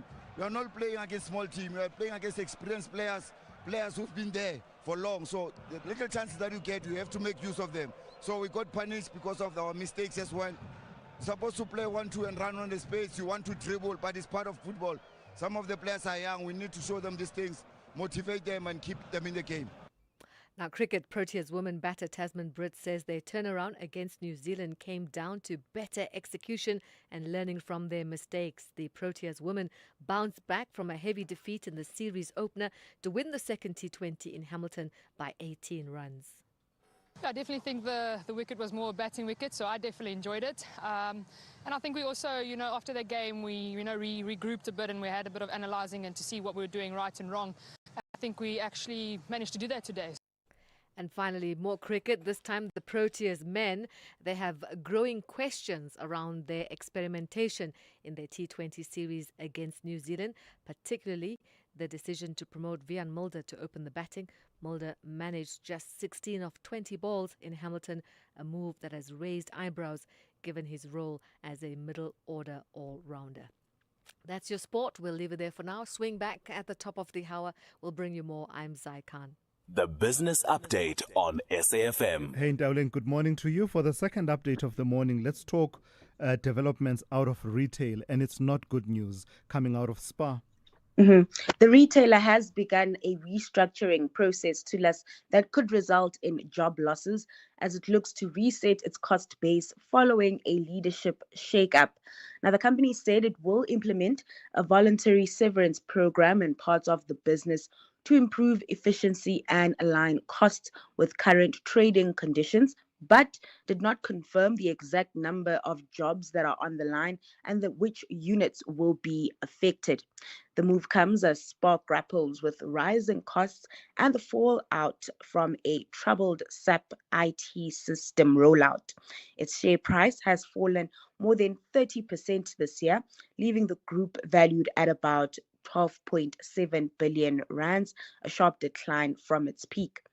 New CEO Reza Isaacs, who recently succeeded Angelo Swartz, faces mounting pressure to stabilize the business and restore growth. The group expects margins to remain under pressure in the near term, with a gradual recovery anticipated in the second half of the year. And let's stay within that sector then. Tell me about Woolworths snapping up. Who is into foods? Yeah. Into foods? We all are into food. But they are more into food. It seems they are more into foods. So Into Foods to us is a manufacturer of prepared foods, so fresh produce and convenience products. So you know the food that's already cooked at Woolies that you'd find, I guess, in the freezer or whatnot, and then you just pop it into the microwave or the oven when you get home. Yes. So that's exactly what Into Food does. It manufactures that and then it sells it to Woolies. So Woolies is looking to tighten its grip on that segment within Woolies food by acquiring the supplier Into Food in a strategic move to bring those capabilities in-house. Now, the transaction highlights Woolies' focus on defending its competitive edge in high-quality convenience foods, a segment that underpins the majority of its earnings. Into Food, which generates about 5 billion rand annually from Woolworths-related business, plays a key role in product innovation, quality, and supply reliability. Now, by internalizing production, the retailer says it aims to improve margin control and reduce operational risk at a time when cost pressures remain elevated across the sector. Now, outgoing CEO Roy Bagatini has positioned the deal as key to sustaining growth in the food division, which contributes 64% of group revenue. Now, the acquisition remains subject to regulatory approvals, but highlights a broader shift toward vertical integration in premium retail. All right, recap for us market activity at this hour, Dowling. Starting in Asia, stocks are mixed this morning, with markets in Hong Kong and China taking strain, while stocks in Japan trend higher, and this despite export growth slowing in Tokyo. The Nikkei currently up 2.6%. Stateside, futures are in positive territory. Focus is on monetary policy as the Fed prepares to deliver a decision on interest rates today. Now, many analysts will be paying close attention to what Chair Jerome Powell has to say about the inflation outlook as energy prices remain elevated. Oil in particular posting marginal declines this hour, but still trading at $100 a barrel. Bringing it back home, the relief rally continues with the JSE closing in the green for 2 straight sessions after a bloody sell-off last week. Then looking at currency markets, the rand holds steady against major currency pairs, trading at 16.64 to the dollar, above 22 to the pound, and around 19.20 to the euro. All right, Ndawling, let's talk again one more time just after 8:30. Ndawling Lechela will bring you another update, in which update she will be giving you a sense of where the markets are likely to go on this Wednesday. Bafana Bafana are preparing for the 2026 FIFA World Cup, which will be hosted by the United States of America, Canada, and Mexico from 11 June to 19 July 2026. Bafana Bafana will host 2 international friendlies against Panama on Friday, 27 March in Durban at the Moses Mabhida Stadium at 7 p.m. and Tuesday, 31 March in Cape Town at the DHL Stadium at 7:30 p.m. Tickets are available at Ticket Pro at 80 Rand for adults and 50 Rand for children under 12. For more details, visit safa.net and Bafana Bafana on X. The Red Bulls and the Krijgkouwers are on a mission to finish the season as high as possible, with ambition driving every pass and every tackle. The question is simple: who wants it more? This is the Bundesliga. Football as it's meant to be. Witness the thrilling battle between RB Leipzig and TSG Hoffenheim this Friday, 20 March at 9:30 p.m. live on SABC Plus and SABC Sport on DTT Channel 4. Proudly brought to you by SABC Sport. For the love of the game. Get ready for something exciting. South Africa's biggest celebration of innovation is here. The SA Innovation Week brings together innovation, investment, research, industry, and public sector priorities to shape the future of South Africa. From the 16th to the 20th of March, SAIW presents breakthrough technologies, live demonstrations, and powerful collaborations, including provincial innovation engagements across South Africa. Brought to you by the Technology Innovation Agency, an entity of the Department of Science, Technology and Innovation. Call Thulasizwe now, 086 000 2032. Yeah, so the decision of CAF, when I start the show some days, I say the world you're waking up to this morning is significantly different from what it was when you went to bed last night. This is one of those occasions where we went to bed last night, Senegal were the champions, we wake up, it is Morocco following that decision that was taken by CAF. I suppose taken not overnight, but communicated late yesterday and filtering through as we slept. And by the time we woke up, my goodness, is it so different? So there's a point that someone has made that is quite interesting on the WhatsApp line. This person says, during the 17 minutes walkout, the referee must have blown the whistle to end the match. Before the final, teams were already complaining about officials making decisions favoring the host. Morocco will never enjoy this one. What about Morocco officials who were stealing towels? Is the question that person asked. But the point you make about there should have been a blowing of the whistle that signals the end of the match is an interesting one. It brings me back to that question about, yes, there are these 2 articles, but it would seem that by allowing the match to continue, the officials on the day decided not to apply those 2 articles. The letter of the law says you walk off without the authorization of the referee, you've forfeited the match. But it seems the officials on the day decided not to apply it. Do they have that discretion? Can it be overruled in the manner that it has been overruled? What will the Court of Arbitration for Sport have to say when Senegal takes the matter to that level? Let me go to your calls. JCK Kawunda in Musina, good morning. Hi, well? I'm well. How are you? Please go ahead. Yeah, the fall of post office must be blamed squarely to COSATU. Are you there? Yes, I'm here. How so?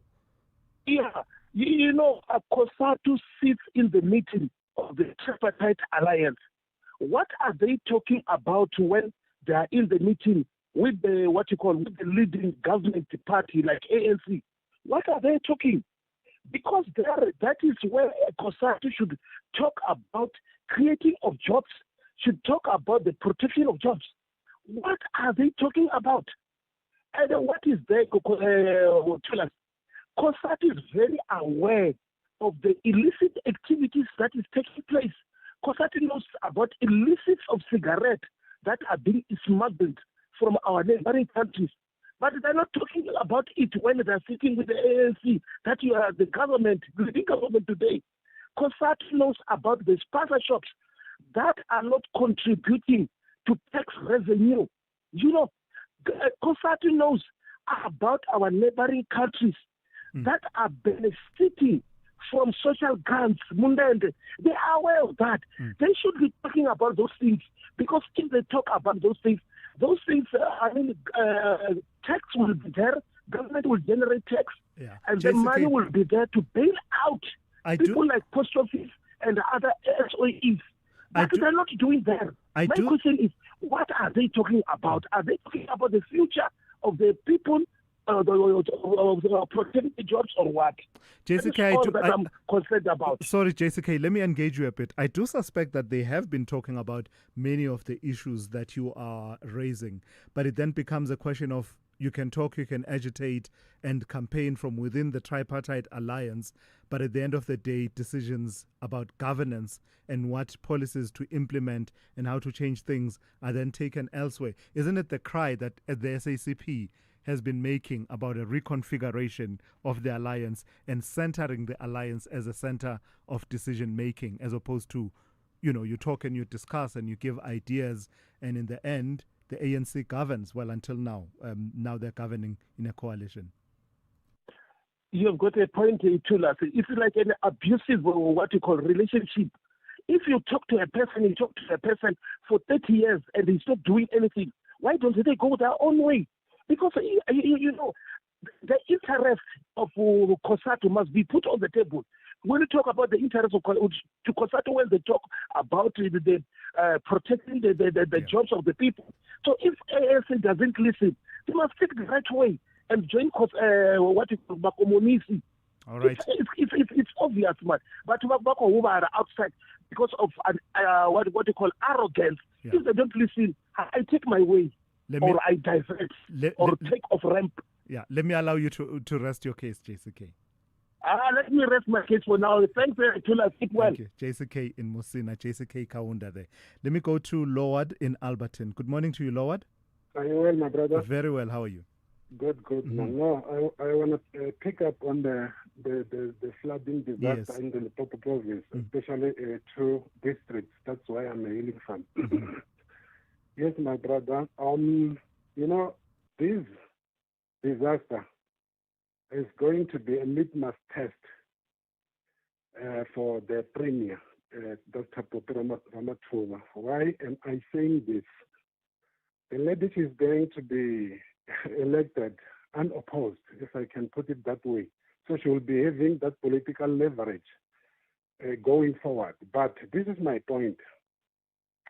Since we are very much aware that there is corruption in South Africa, and then the Disaster Management Act has been activated to can go and rescue the situation that side. The reason I'm saying it is a litmus test for the Premier is that she has to ensure that not even a single penny is diverted elsewhere for corruption or nefarious agendas. Yeah. That is where a character as a leader is going to be tested. And she might pass it or she might fail it. Yeah, and then finally, the Limpopo Department of Education has suspended the schooling program or the schooling schedule for 2 days, Monday and yesterday, that was Tuesday, yes, as a precautionary measure. But we cannot go on suspending the schooling schedule because our kids are going to be impacted very negatively. I understand that the bridges have been cut off and this and that, but there have to be some stringent measures that have to be put in place to ensure that our school kids or our children receive the much desired education in the Limpopo province. Yeah, gotcha. Yes. Loward, thank you for that. That's Loward in Alberton. I suppose the suspension of the schooling program was really out of an abundance of caution. In those circumstances, the last thing you want to be dealing with is children risking their lives. But the point you are making, Loward, I do take that.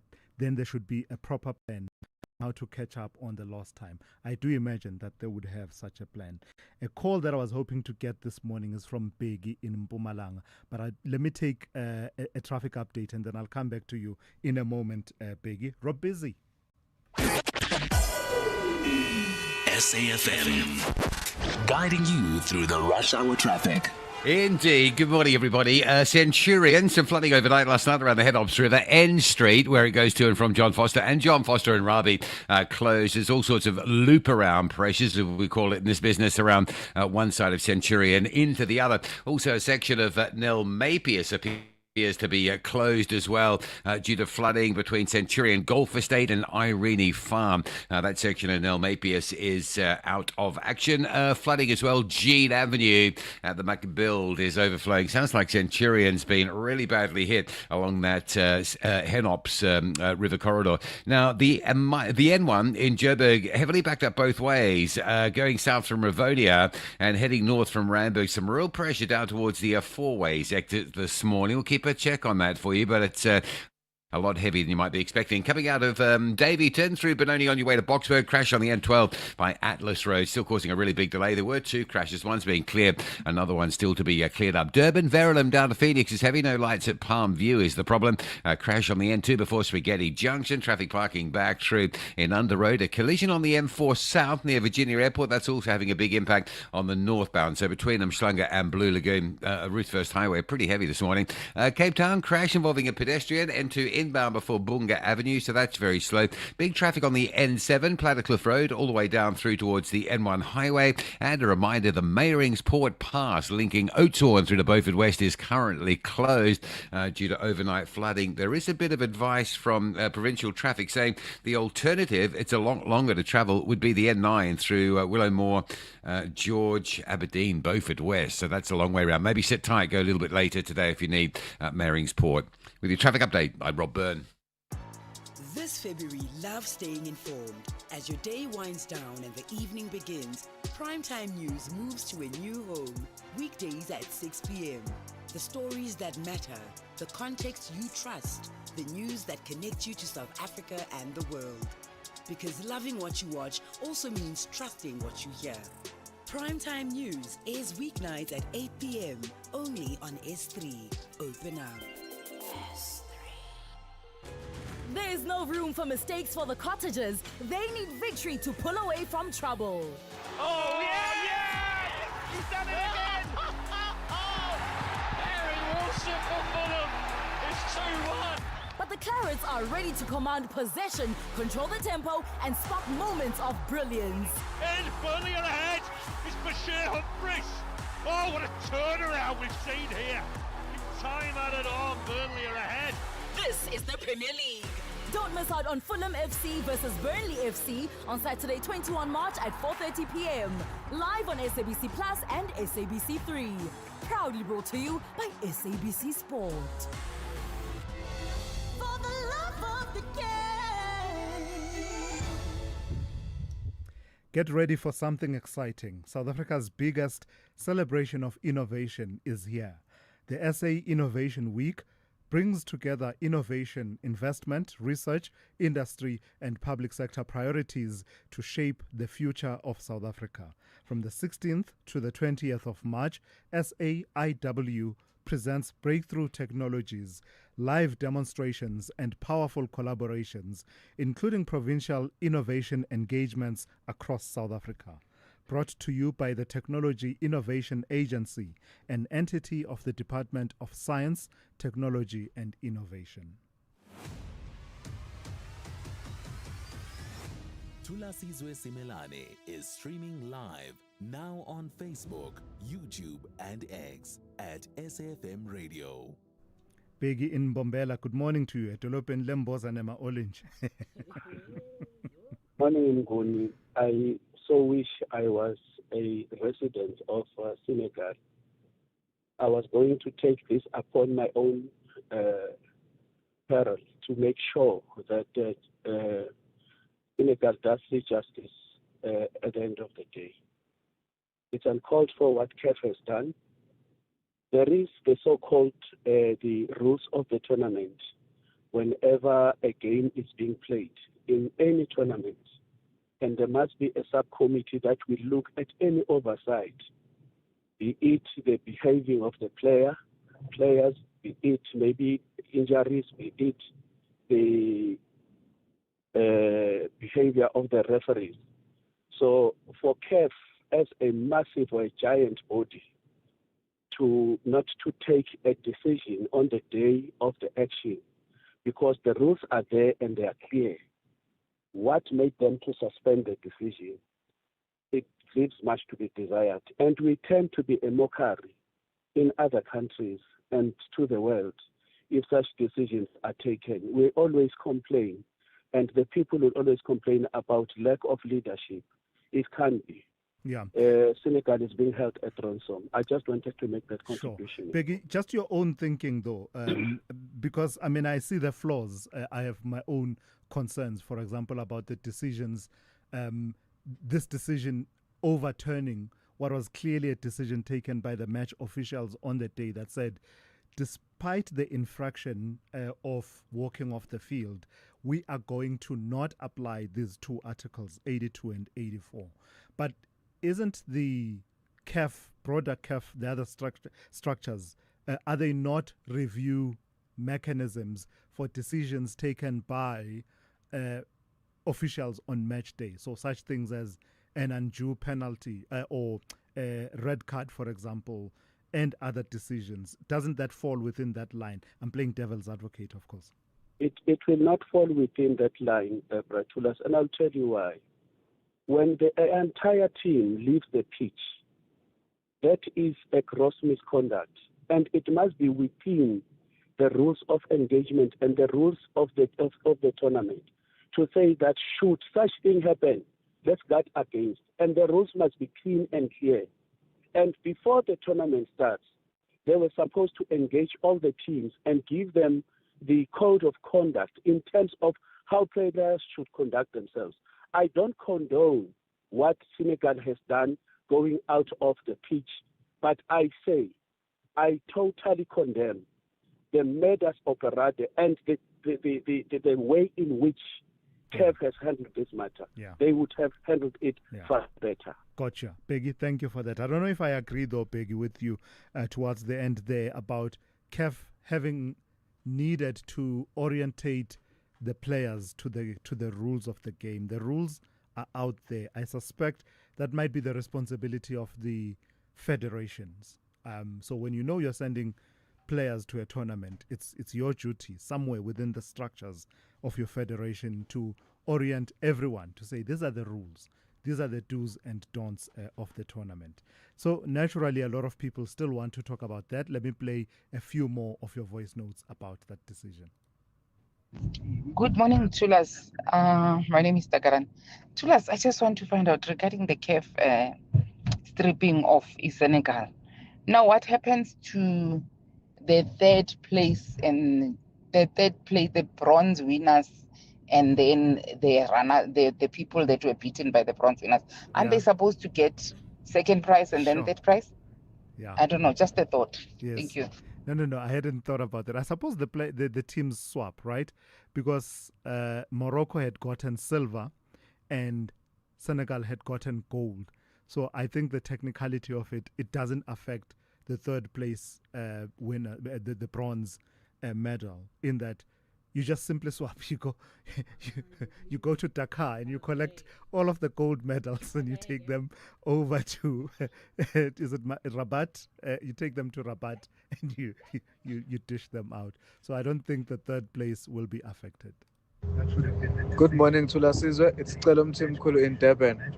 NgesiZulu thina sasithi siyabaginqela uma nje benze kanje kahle kahle what Morocco is doing iginqele iSenegal ngoba iSenegal just walked off the ground. I know exactly what you're talking about. You just simply roll the ball. In fact, Tina, as young people, you would, from the center line, if the other team didn't show up, you roll it from the center line and you score an easy one goal and it counts as a victory. I get you, Abaginqela. Last voice note on this for now. Thulasizwe, awusheni Thulas. What is making my day is soccer, the stripping of Senegal from the championship of AFCON and handed it to Morocco. Wow, what a surprise. So the decision we all not expected to hear. Yeah, but it's soccer. soccer for you. Yeah. Soccer really will kill you a real death, I'm telling you. Wow, what a decision. Reverend Adam Mangani in Mosina. Reverend, thank you. Soccer will kill you real death. You will die of heartache. Let's go to N Musa. Good morning to you, N. Outsurance Essential is made for older cars. Claims are paid in cash within 5 working days, and you choose your own panel beater. SMS CAR to 43185. That's CAR to 43185.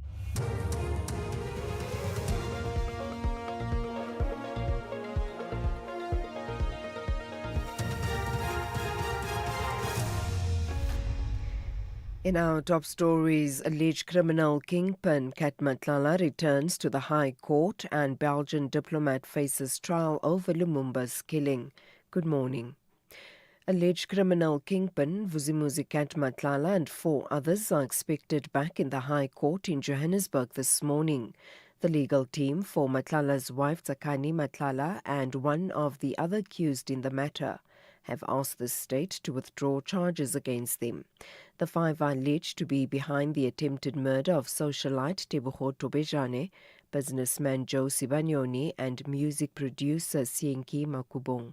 Neriet Lakotsa reports. During their last court appearance, lawyers for the 5th accused, Ntabiseng Nzama, indicated that the charges of money laundering against her will not stake and have asked the state to withdraw them. Tsakani Matlala's legal team have also asked for the same. The state told the court that it will mull over the requests and provide feedback. Sergeant Faninkosi, a Gauteng Organised Crime Unit officer, will this morning continue to testify under cross-examination before the Madlanga Commission of Inquiry. Yesterday, he denied allegations that he had celebrated after police had planned to conduct a raid at the home of Kat Matlala. Evidence before the commission has shown that Nkosi had sent a message to taxi boss Joe Sibanyoni a day before Matlala's home was raided in December of 2024 to inform him of the police plan. Sibahle Mota reports. Evidence leader Advocate Matthew Shackleton put it to Sergeant Nkosi that the message to taxi boss Joe Sibanyoni the day before Matlala's home was raided looked as though Nkosi was preemptively celebrating the news of the search. Advocate Shackleton also revealed that Sergeant Nkosi forwarded a message to Sibanyoni on the day of the raid informing him that the special task force had arrived at Matlala's house. It has also emerged that Matlala has in the past allegedly tried to kill Sibanyoni. The allegations were confirmed by Sergeant Nkosi, who said that he doesn't know if Matlala and Sibanyoni made peace after the incident. Thousands of contract workers from the Home Affairs Digitization Project are demanding permanent jobs. They are planning a march to the department's offices and the union buildings in Pretoria today. Their representative group, Civic Group Swell of Africa, claims the department is unfairly moving them to month-to-month contracts. The program is designed to employ 10,000 young unemployed graduates to digitize over 350 million civic paper records. Swell of Africa chairperson King Bongani Ramonja. We are fully ready, geared up to make sure that we deliver what is very important and a key. The backbone of Home Affairs is the digitalization workers that needs to be insourced, because they are the ones that are protecting and safeguard the personal information of the South Africans. I mean, these are people that are working on the files. They prepare the files from the beginning, and after preparing them, they do index, where now they have to make sure that the files are kept accordingly. The arts community have held a memorial for South African actor and comedian Solly Philanda in Cape Town. It was a showcase of the talent of the icon, who was from Elsie's River on the Cape Flats. He died of cancer earlier this month. CEO of the Artscape Theatre Centre, Marlene Leroux, says Philanda made an immense contribution to the arts. Solly Philanda is a household name. Them was an activist for the most marginalized communities, the LGBTQ+ communities. They were not just an actor or a comedian, a storyteller. They were more of giving a reflection of society. Solly Philander is coming home once again because Basil and I, with Solly, have created a show Ab Fab, but must be mainstream and must be on stages. That was his last show at Artscape. And finally, a Belgian court has ruled that a former diplomat can stand trial in connection with the assassination of Congo's first Prime Minister Patrice Lumumba in 1961.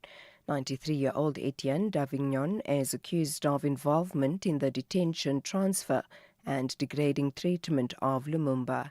He was a trainee diplomat in Kinshasa at the time and went on to become a vice president of the European Commission.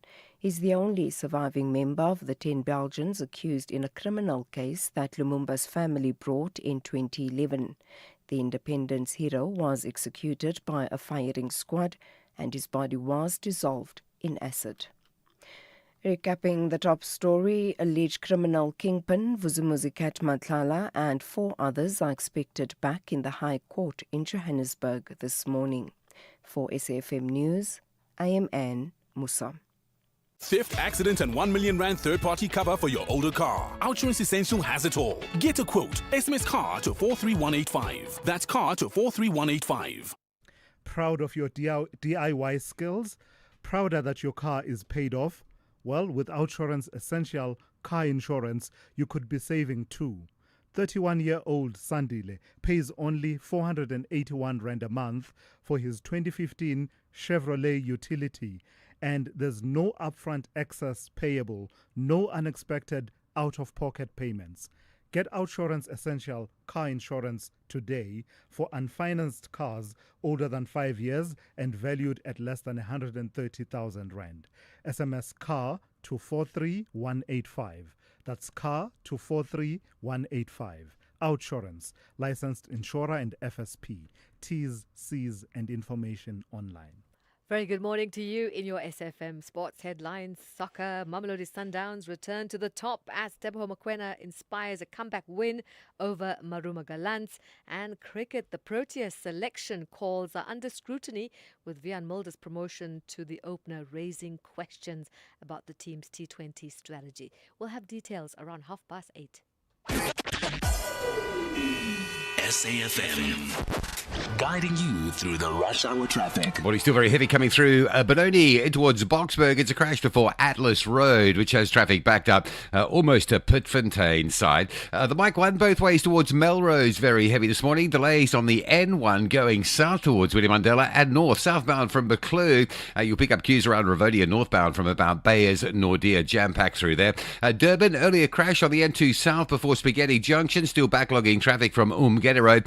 Crash on the M4 south at Virginia Airport, holding up traffic both ways between Blue Lagoon and Umhlanga, and very heavy running up the N2 north this morning. Big queues up towards the Gateway side. A lot of traffic around Cape Town's Tableview, Bloberg Road to Kuberg Road down to Montague Drive, Platycliffe Road coming across the N7 into that section of Kuberg Road is heavily backed up, and a pedestrian down N2 inbound at Bunga Avenue in front of Lunga, queues back towards the airport. With your traffic update, I'm Rob Byrne.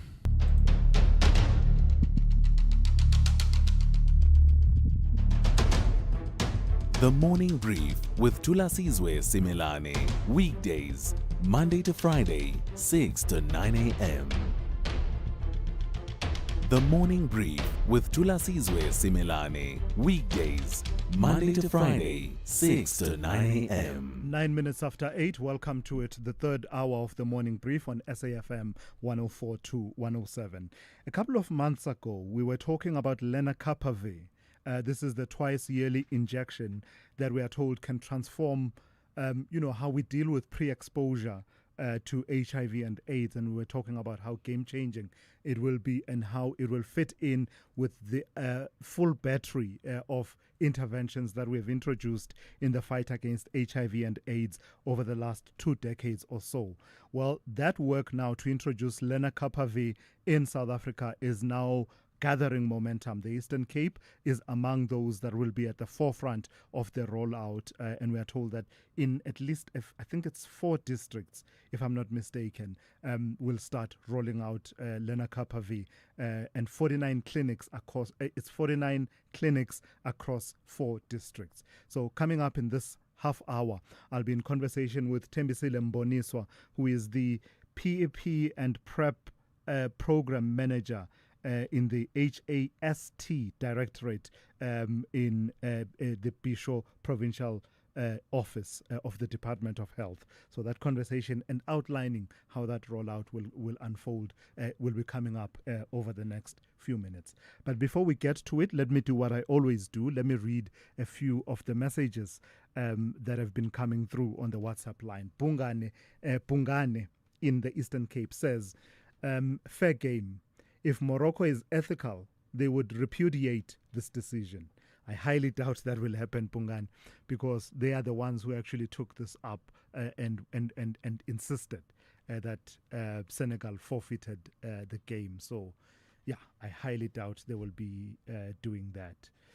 And then TG says, this thing has never happened in football, and European former players and former coaches like Claude Leroy and others are standing with Senegal, and this is not football, and no game has ever ended like this. And Motsepe and Infantino must take responsibility for this madness, says TG. And by the way, TG, thank you for your correction around Switzerland, whether or not they are part of the Scandinavian countries, pointing out in my earlier interview that they are not. Thank you for that correction. Then someone else here says, Senegal win reversal. What about the online bets that we lost? Can we now claim them? I don't know if you get it. You bet at the time that Morocco would win. And then on the day, Senegal won. So therefore, you did not win the online bet. This person is asking, now that the scales have been tipped, can you claim those online bets? I seriously doubt you'll be able to do that. And then let me read this one.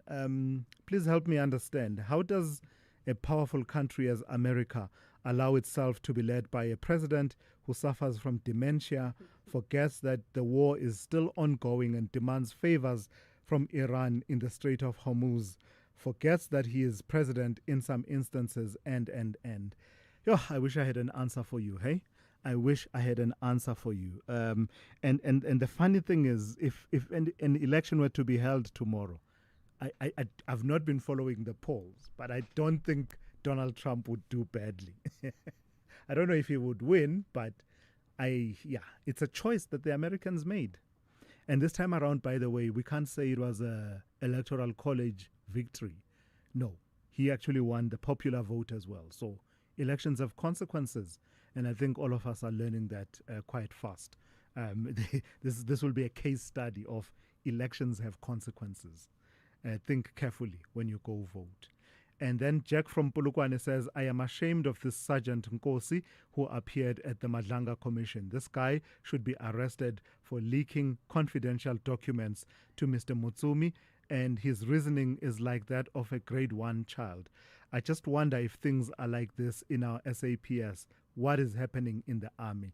Asks Jack from Polokwane. Yeah, the parade of people who have really ashamed themselves before the commission, especially in the SAPS. There's a lot to be said about the leadership of the SAPS. Who are these people that we've been putting at the forefront of leading the SAPS? Did you see how he was avoiding answering that question directly about whether or not these documents that he was sharing with Mr. Mutsumi were confidential SAPS documents? And I suspect it's because he knows that will have direct consequences in terms of him being held accountable for it by way of disciplinary processes and the likes. But either way, there's no question that those were not documents that were meant for public consumption. Lastly, let me respond to this person who says, it is improper, Thulasizwe, it is improper for you to say people must register to vote and vote differently in the platform that you are on now. This is tantamount to advocating for regime change. You can say this in your private platform. All right, thank you for that. Let me just put it this way.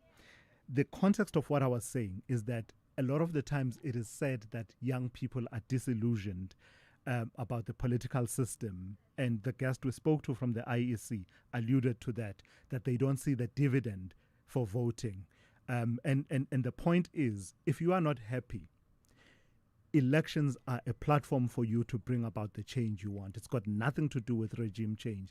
The number of times people assume that they understand and know what ignites my passions, really, even to this day, just surprises me. I'm indifferent. All I know is that if you are unhappy, that is the point I was making.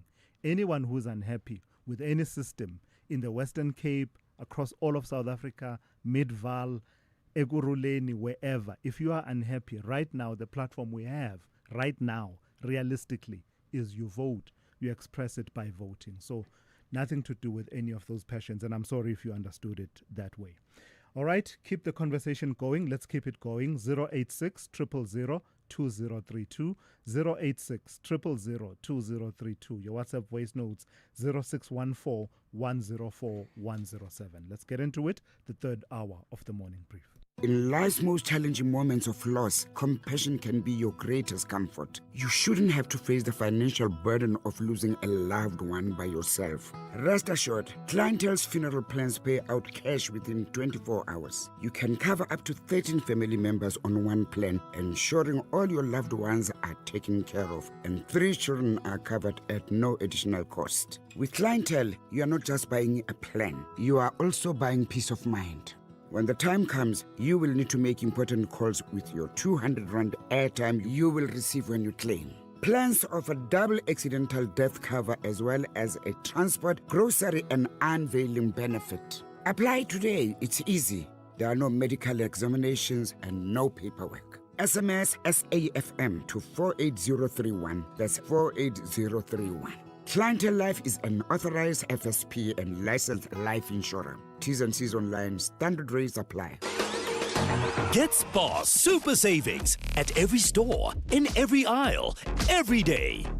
Like 2-liter Spar Extra Shelf Life full cream or low-fat milk for $29.99, save 7 Rand. Or 450-gram Bacoma Wheat Bix for $27.99, save 9 Rand. Now that's super savings. Price is valid from 9 till 22 March, while stocks last, only at Spar. T's and C's apply.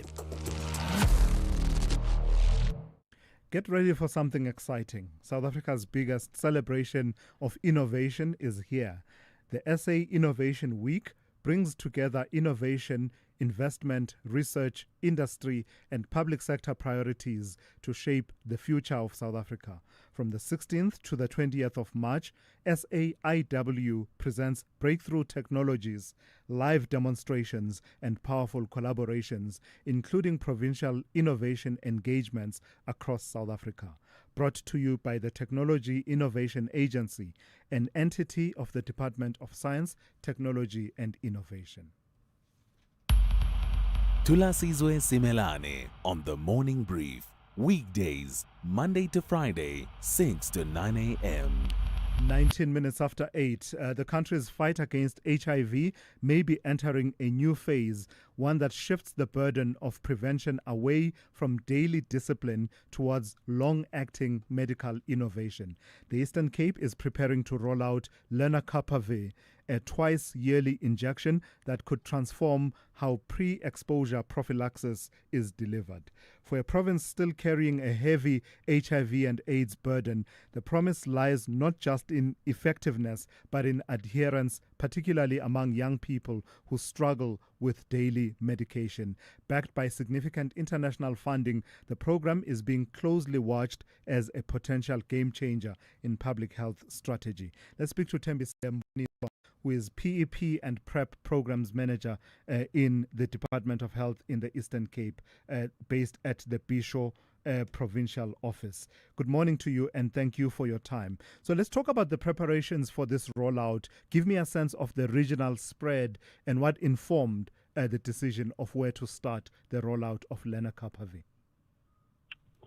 Good morning, Thulas, and good morning to your viewers. Thank you so much for inviting me to this platform. Your question is what informed the rollout of lenacapavir in the province. Let me first start by saying in the HIV program, we have got groups of people that we classify as priority. Ma'am, apologies. Can I ask if you've got us on speakerphone, if you could hold the handset in your hand. We are battling. You're sounding a bit muzzled. So I don't know how you are holding your phone. If you could just change that slightly so that we get the benefit of what you are saying. And then pick up on the point you were making. Okay.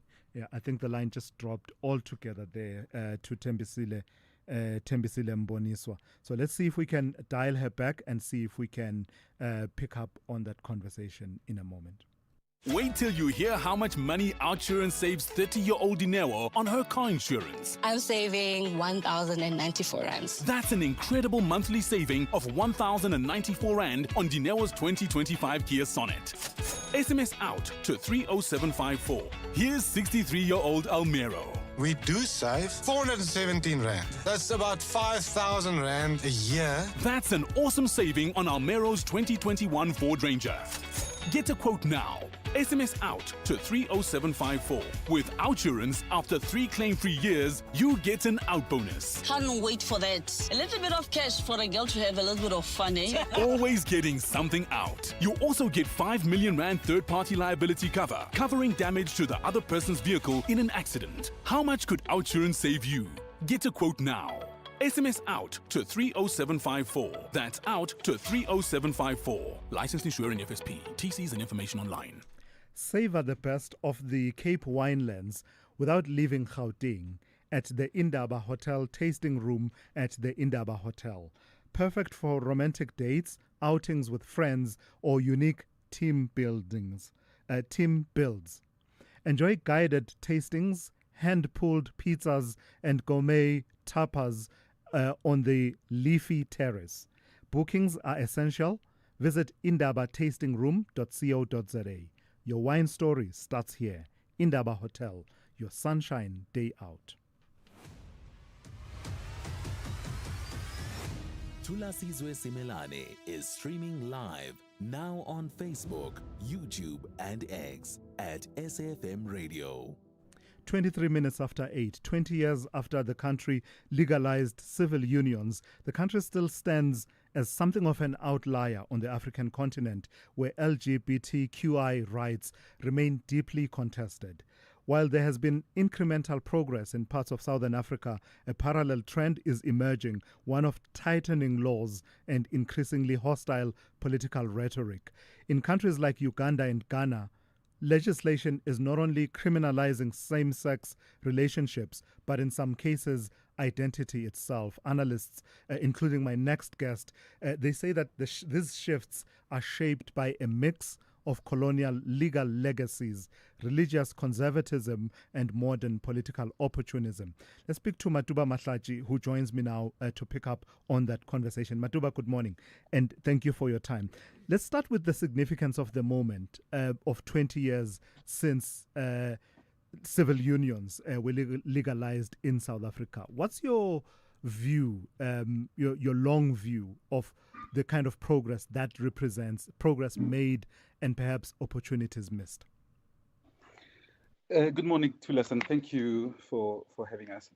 And look, we don't even have time to celebrate the gains we've made over the 20 years as South Africa, because our movement, LGBTI movement in Southern Africa and the rest of Africa is intertwined. And right at the moment, we are deeply concerned with the latest news from Senegal with a new law that increases prison sentences from 5 to 10 years, which criminalizes advocacy. So it's really deeply concerning because we don't even have time or a break to take to celebrate all these gains that we've made over the last 20 plus years, especially here in South Africa.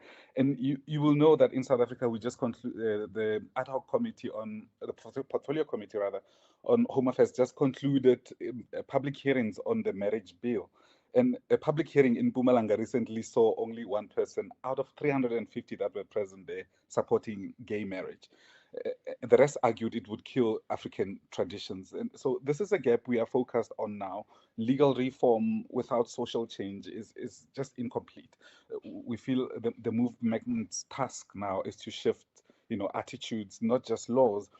And you spoke of progress, and it's just not in South Africa. Just to make it comparable, we have data showing that it's possible. In Mauritius, the other foundation conducted a survey, found that 10% and 16% of the population are undecided or have no strong opinions. So there's also a movable middle that has been created over time that can be reached with the right message. And another example is in Botswana, where nearly 10% people said their attitudes towards transgender people had improved in the past year, and almost 8% are open to further positive change. So these are real people whose minds are changing with time, Thulasizwe. Yeah, and I read the piece that you wrote on News 24, Matuba. I think it was about a week or 2 weeks ago, reflecting on the State of the Nation address and the extent to which you felt the president had centered LGBTQI community in that speech,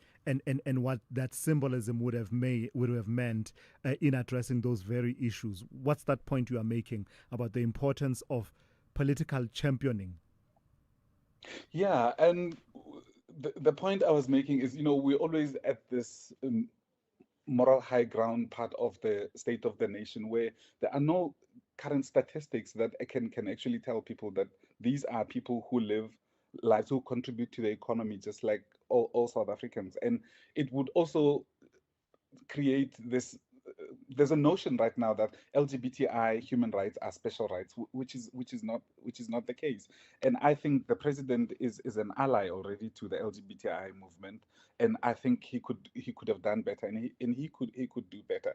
In another research that we've done at the other foundation, showing how attitudes have actually changed, aligned with his presidency, because of the work that the government does on LGBTI. The sad thing about the GNU at the moment is that we lost a lot of allies in the Justice Department who were key in fast-tracking legislative changes, especially where intersex people are concerned here in South Africa, because there are still unnecessary surgeries that are still being performed on intersex children without consent. So I think the president is already an ally, but I think we need to intensify and let South Africans know the good work that government is doing where LGBTI people are concerned.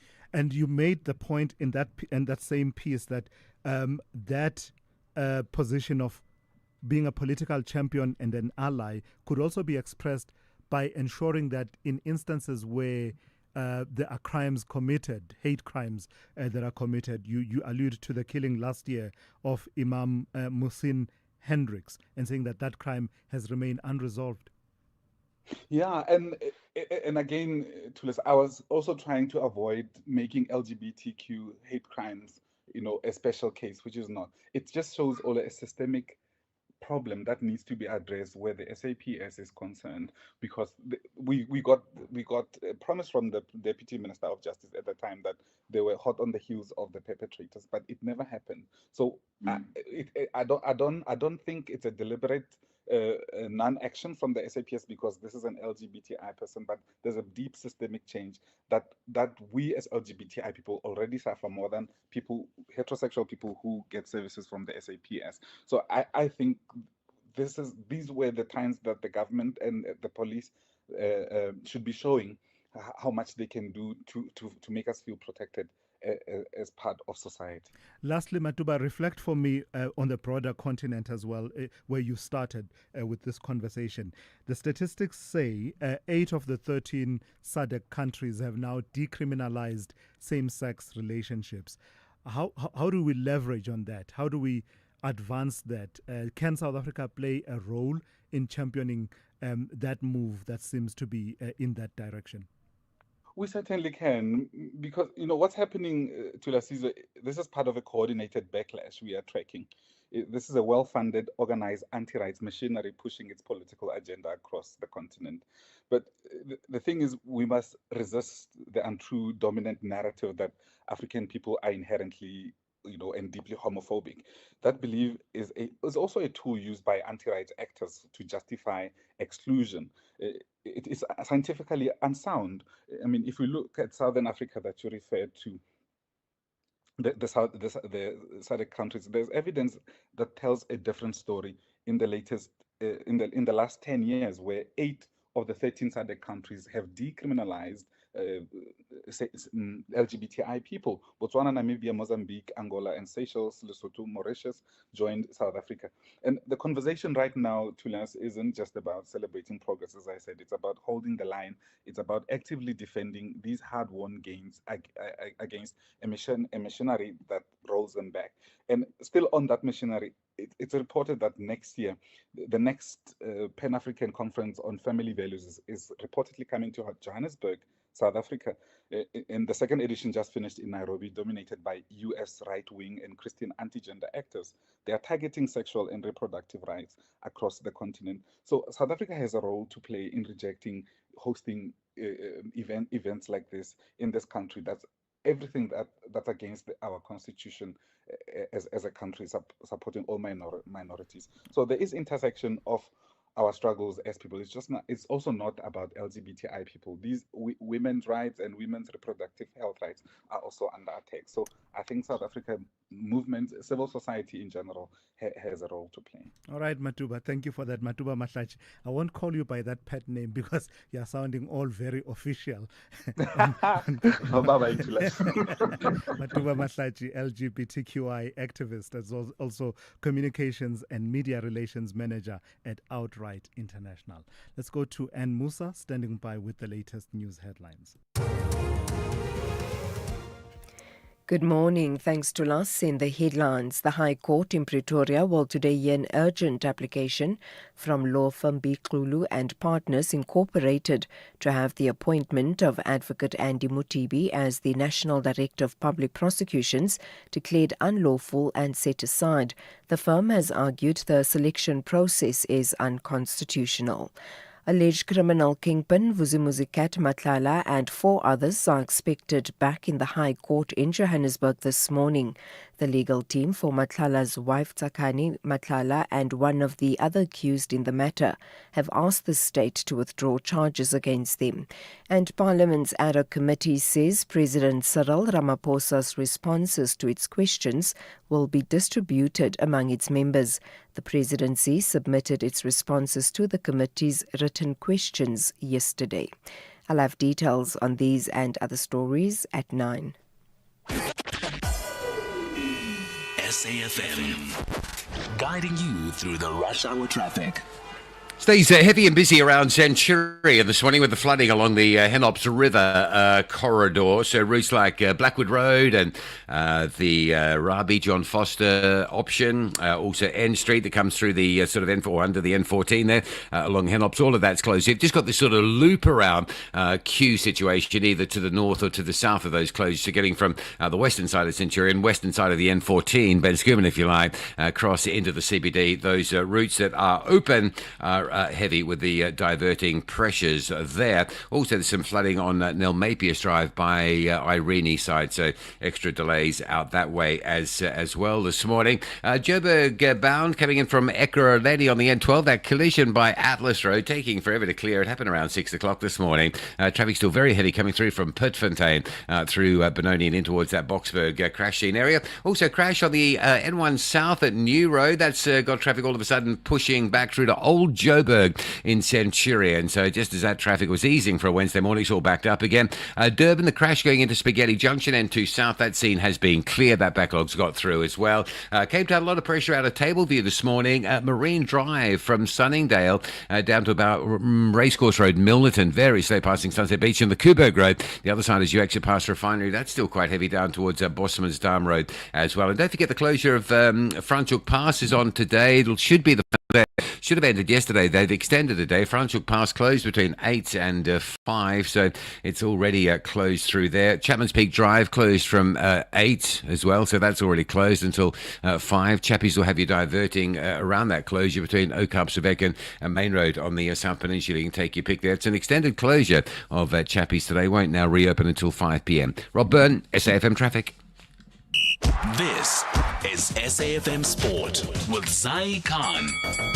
So slowly, Zai, you have to allow yourself to move on from the shock and accept that there are other issues you know in the world, including the Betway Premiership, where increasingly it's looking like it's being decided now. Increasingly. Yeah. Super sub. That's what he's known. That's Sundown's insurance policy kicking in for them. That's why they are now the top team at the top of the log. And this is yesterday's 3-1 victory over Maruma Gallants in Pretoria. Teboho Mokoena started off the bench, scoring twice after coming on with the scores level. And that was in the second half. The win takes Sundowns to 50 points, 2 clear of Orlando Pirates with 9 matches remaining. Gallants, meanwhile, they remain in the relegation zone after failing to capitalize on their early momentum. In the meantime, the former Mamelodi Sundowns coach, Rulani Mokoena, has reportedly been released after being detained in Algeria over alleged undeclared foreign currency. The South African embassy has confirmed that Mokoena is now safe and has travelled to Libya, where he will set to take up a new coaching role with Al Ittihad. And in case you missed it, the stunning development, Morocco have been crowned Africa Cup of Nations champions after Senegal were stripped of their title following a ruling by CAF's appeal board. Senegal have been deemed to have forfeited the final after walking off the pitch in protest at a late penalty decision during the match against Morocco. The result has now been officially recorded as a 3-0 victory for Morocco, overturning Senegal's extra time win. Senegal could still appeal the decision at the Sport for Arbitration for Sport. And to some rugby news, some cricket, there are growing questions around the Proteas' experimentation in their T20 series against New Zealand, particularly the decision to promote Vian Mulder to opening batting. Mulder managed just 16 of 20 balls in Hamilton, a move that has raised eyebrows given his role as a middle-order all-rounder. With specialist options like Tony de Zorzi available, the call has been criticised as lacking clarity. And golf, South African captain Louis Oosthuizen says results matter. And this is for the Live Golf that's happening on African soil for the very first time. With the spotlight firmly on the all-South African quartet at Steyn City, Oosthuizen emphasized the importance of showcasing the country. But attention went to Brandon Grace to give his insights on what the field can expect. I think this is maybe a better question for Burmy or Charles. Louis and I, we haven't played it. We've played a few holes, but from what we've seen and what we've tried to do when we came out here, Louis and I came out here for the media day. We did a tour. We tried to toughen it up a little bit with the rough and the thickness and that sort of stuff. We grew up with kikuyu grass. The rest of the field's probably never even seen it the way that we know it. But yeah, it's immaculate. It's awesome condition. Obviously, the weather has not played its part so much, but I think the weather for the week looks good. So the course is just going to get firmer, faster, better. But we're all in for a hell of a treat. Like Louis said, everybody that's coming, they're not expecting what these guys have done. This is something spectacular, and I think I definitely think we're going to be in for the running for the best one.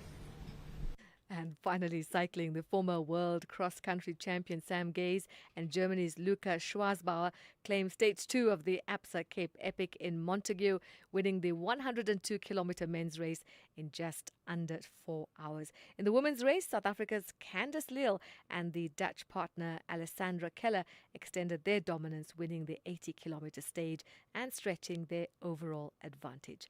That's your sport. You can cycle back around 12:30. It will be John Herika. For the morning brief, I'm Zai Khan. The Business Update on SAFM. Dowling, good morning to you once again. So Old Mutual is on the lookout for, in fact, not lookout, they're naming their new chair. Trevor Manuel has taken retirement. That's right, Thulas. Leadership changes underway at the insurance company, or rather the financial services company, with Trevor Manuel set to retire as chair in June after reaching the board's retirement age. He will be succeeded by Roger Jardine, making a return to corporate leadership after his brief political foray.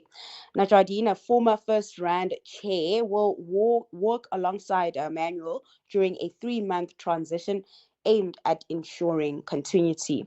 Now, the leadership announcement comes alongside Old Mutual's full-year earnings, with results from operations rising 13% to close to 10 billion rands and adjusted headline earnings up 24% to 8.3 billion rands, driven by strong performances in South Africa and Malawi. But value of new business and margins were under pressure. And moving forward, Old Mutual says it will be focused on regaining new business, expanding OM Bank, strengthening Southern African generations, as well as operations. So in private education, this company's billboards always strike me because they claim big parts of the country and big parts of our cities as Stadio country. And their results are showing that it is Stadio country.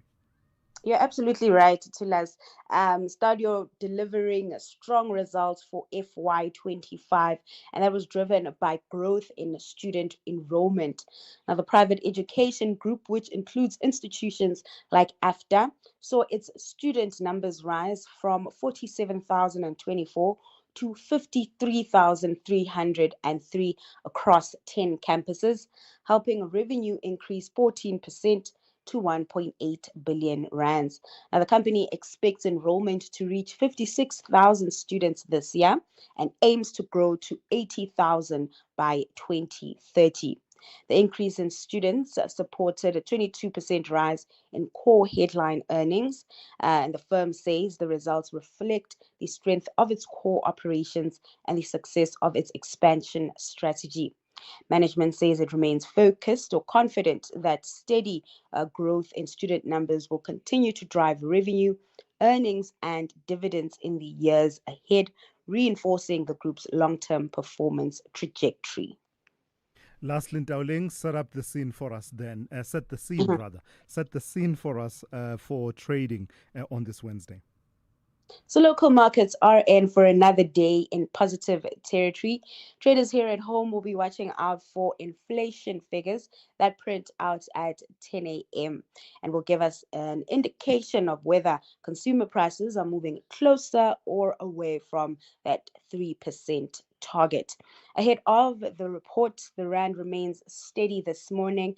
It's at 16.61 to the dollar, 22.21 to the pound, and 19.18 to the euro.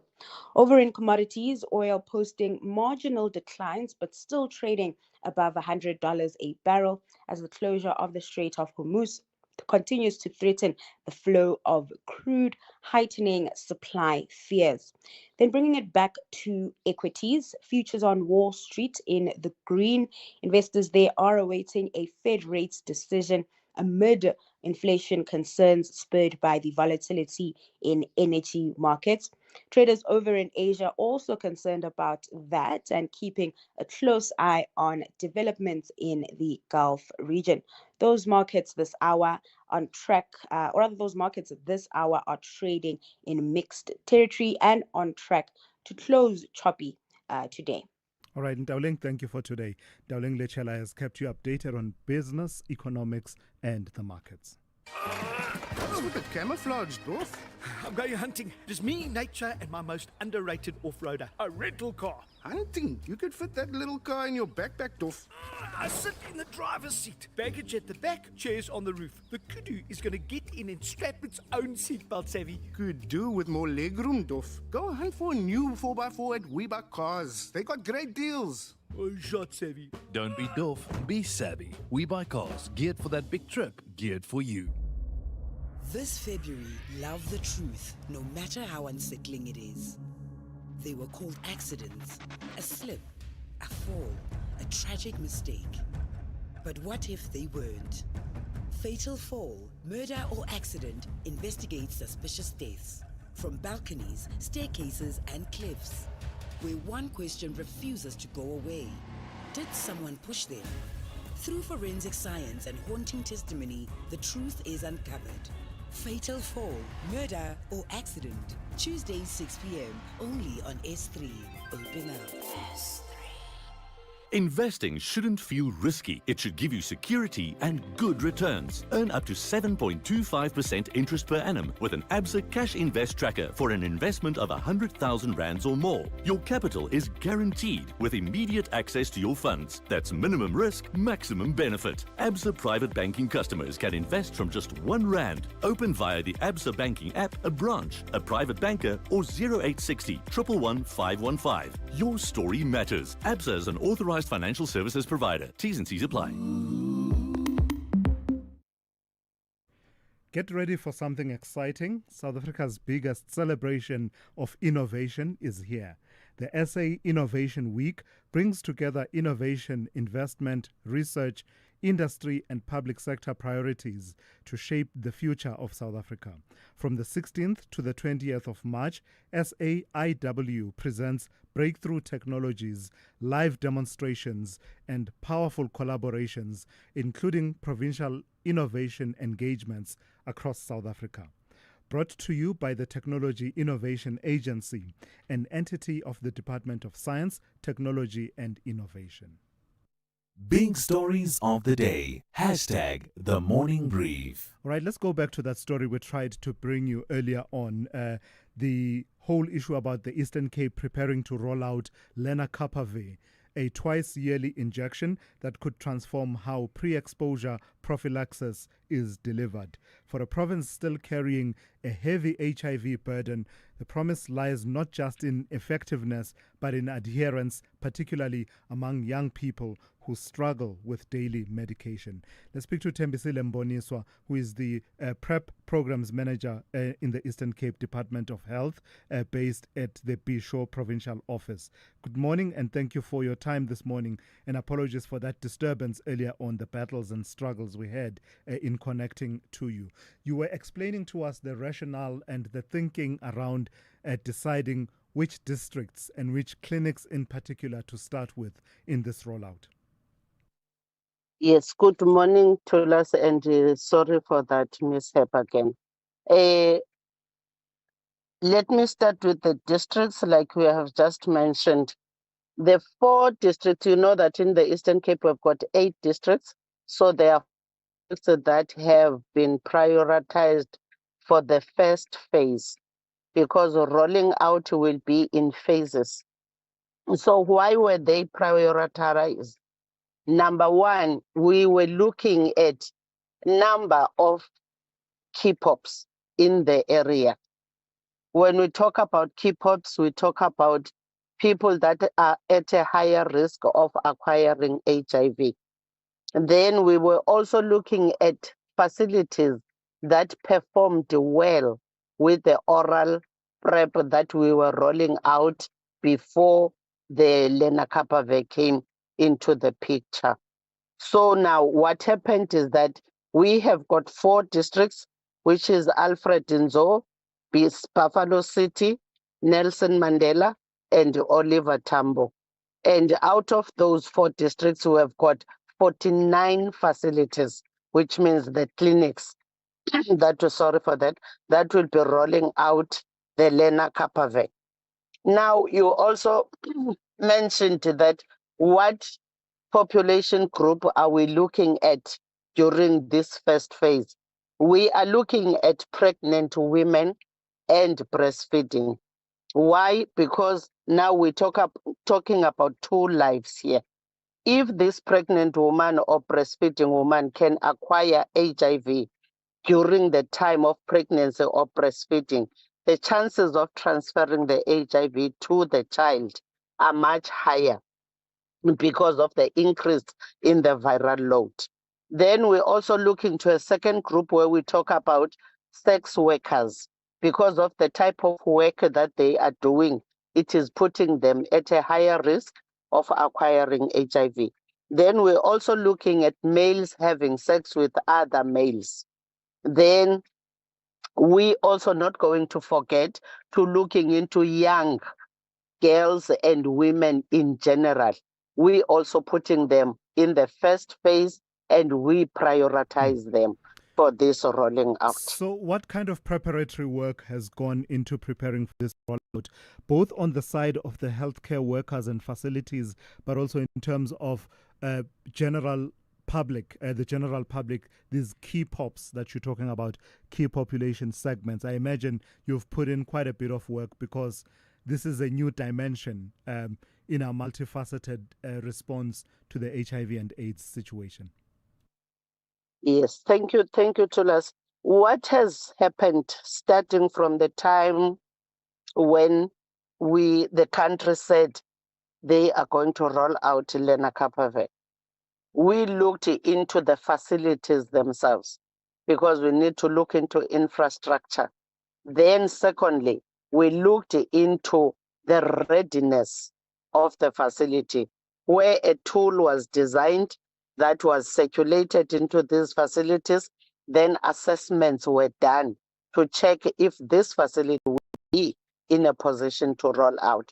Now, in that tool, one of the most important things was that the nurses that will be initiating this Lenacapavec, it must be a professional nurse first and foremost. Secondly, this nurse must have been trained on a program that we call NIMAT, where we say it is nurse initiated management of ARVs. Because if that nurse is not trained on NIMAT, then that will mean this nurse will have limitations in prescribing Lenacapavec. Then, further than that, trainings have been conducted for the new Lenacapavec. How will it be given? How often will it be given? What happens if a client has defaulted or has missed the date that was set for them to come back to the facility? Then, in addition to that, capturing, because for us to be able to see the impact of the rolling out, we need to make sure that the systems of getting numbers of people that have been initiated are in order. We've got a new system that we call Sync, that we also trained people on that, and we even trained people that will be champions of the Sync, who will have a role of mentoring and supporting the facilities on the implementation. All right, let's leave it there for this morning. Unfortunately, I do need to leave it there, but thank you for your time this morning. That's Thembisile Mboniswa, who is PEP and PrEP Programs Manager in the Department of Health, based in the Bisho Provincial Office. SAFM, guiding you through the rush hour traffic.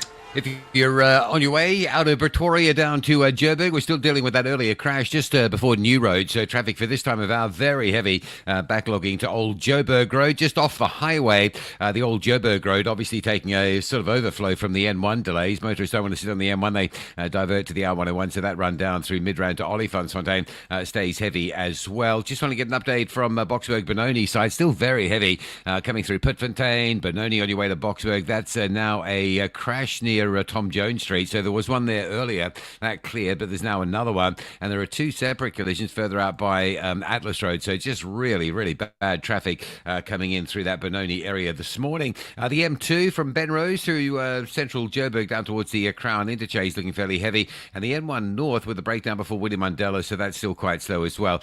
Don't forget closures around Centurion along the Henops River, Blackwood Road, End Road, John Foster and Rabi, all of that closed. The traffic volume has eased, so a lot of the delays that we had earlier have eased up and not so sort of prominent anymore, but there will just be alternative routes that you'll need to hop onto this morning to get through that.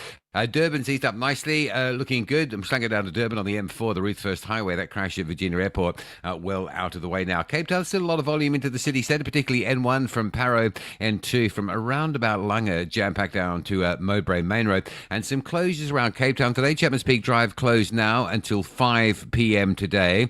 Franschhoek Pass, the last of the current batch of closures today. Franschhoek Pass is also closed between Villiersdorp and Franschhoek until 5 p.m. And if you need to go between George Oudtshoorn and Beaufort West across today, it's going to be a bit difficult. Meyeringsport Pass has been closed. That's Beaufort West Oudtshoorn. That closure in place until they've cleaned up some river flooding and debris from last night.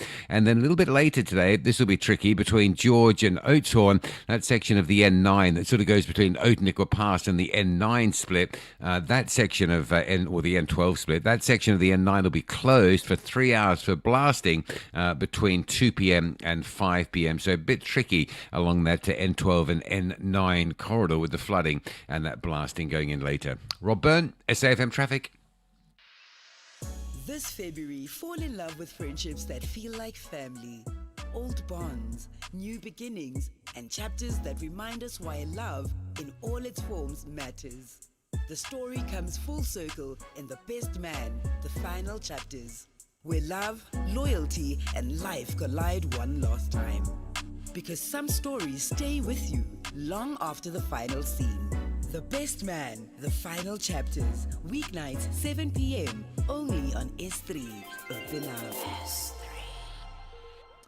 Without insurance, saving on your car insurance feels like scoring the last cinnamon donut at the bakery.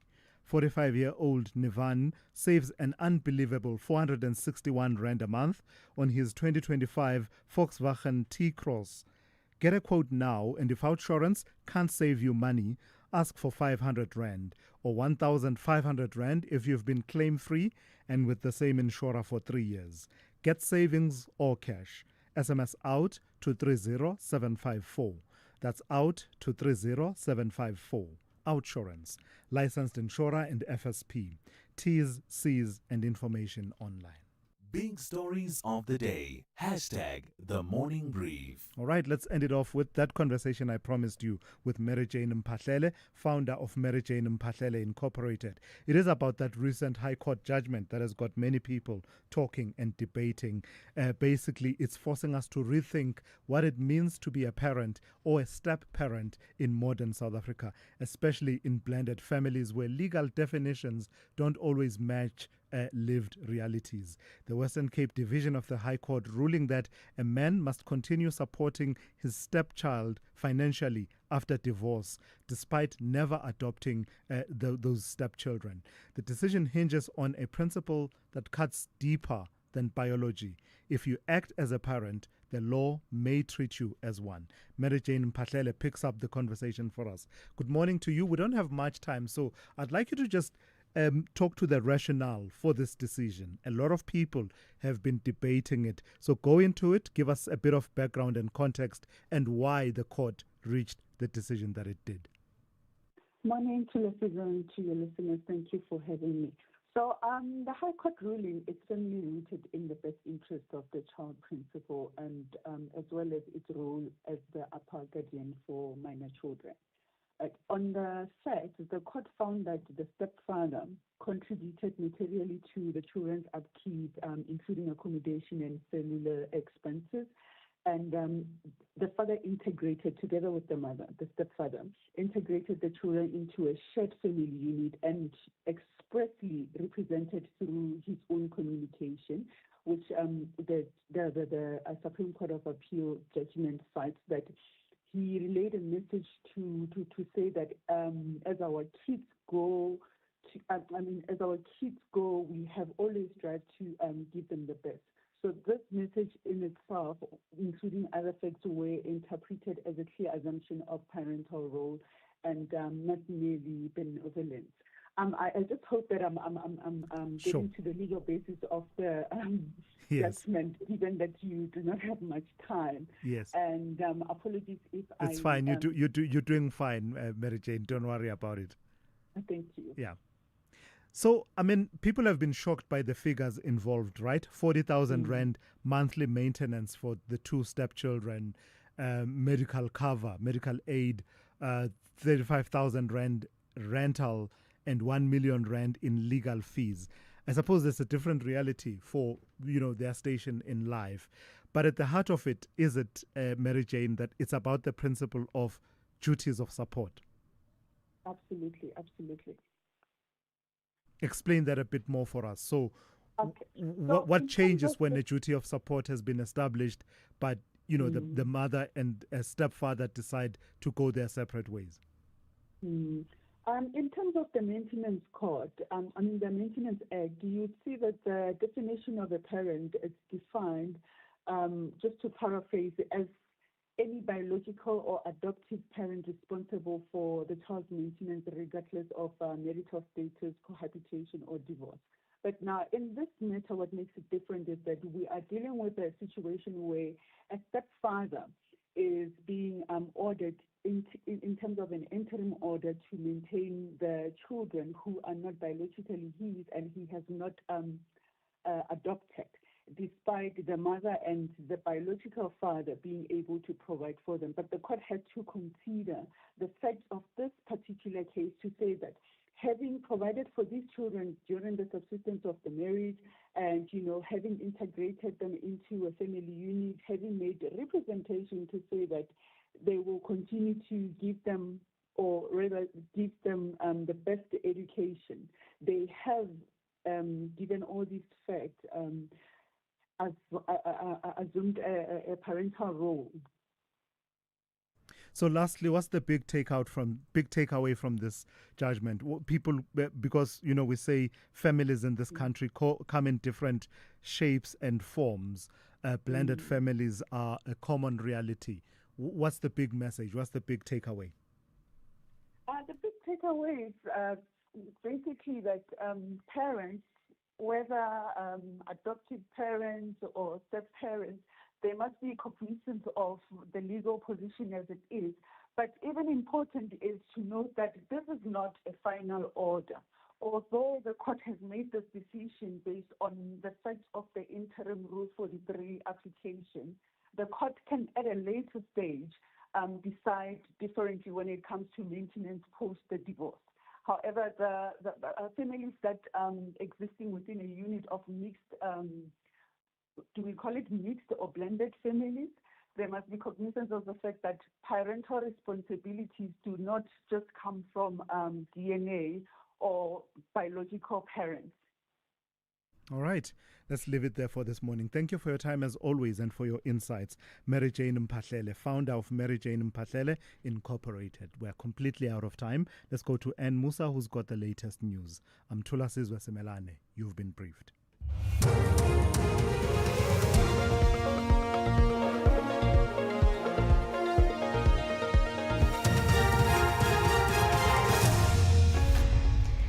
Thanks to us. In our top stories, a court bid seeking to overturn Mutibi's appointment and Kat Matlala and co-accused back in court today.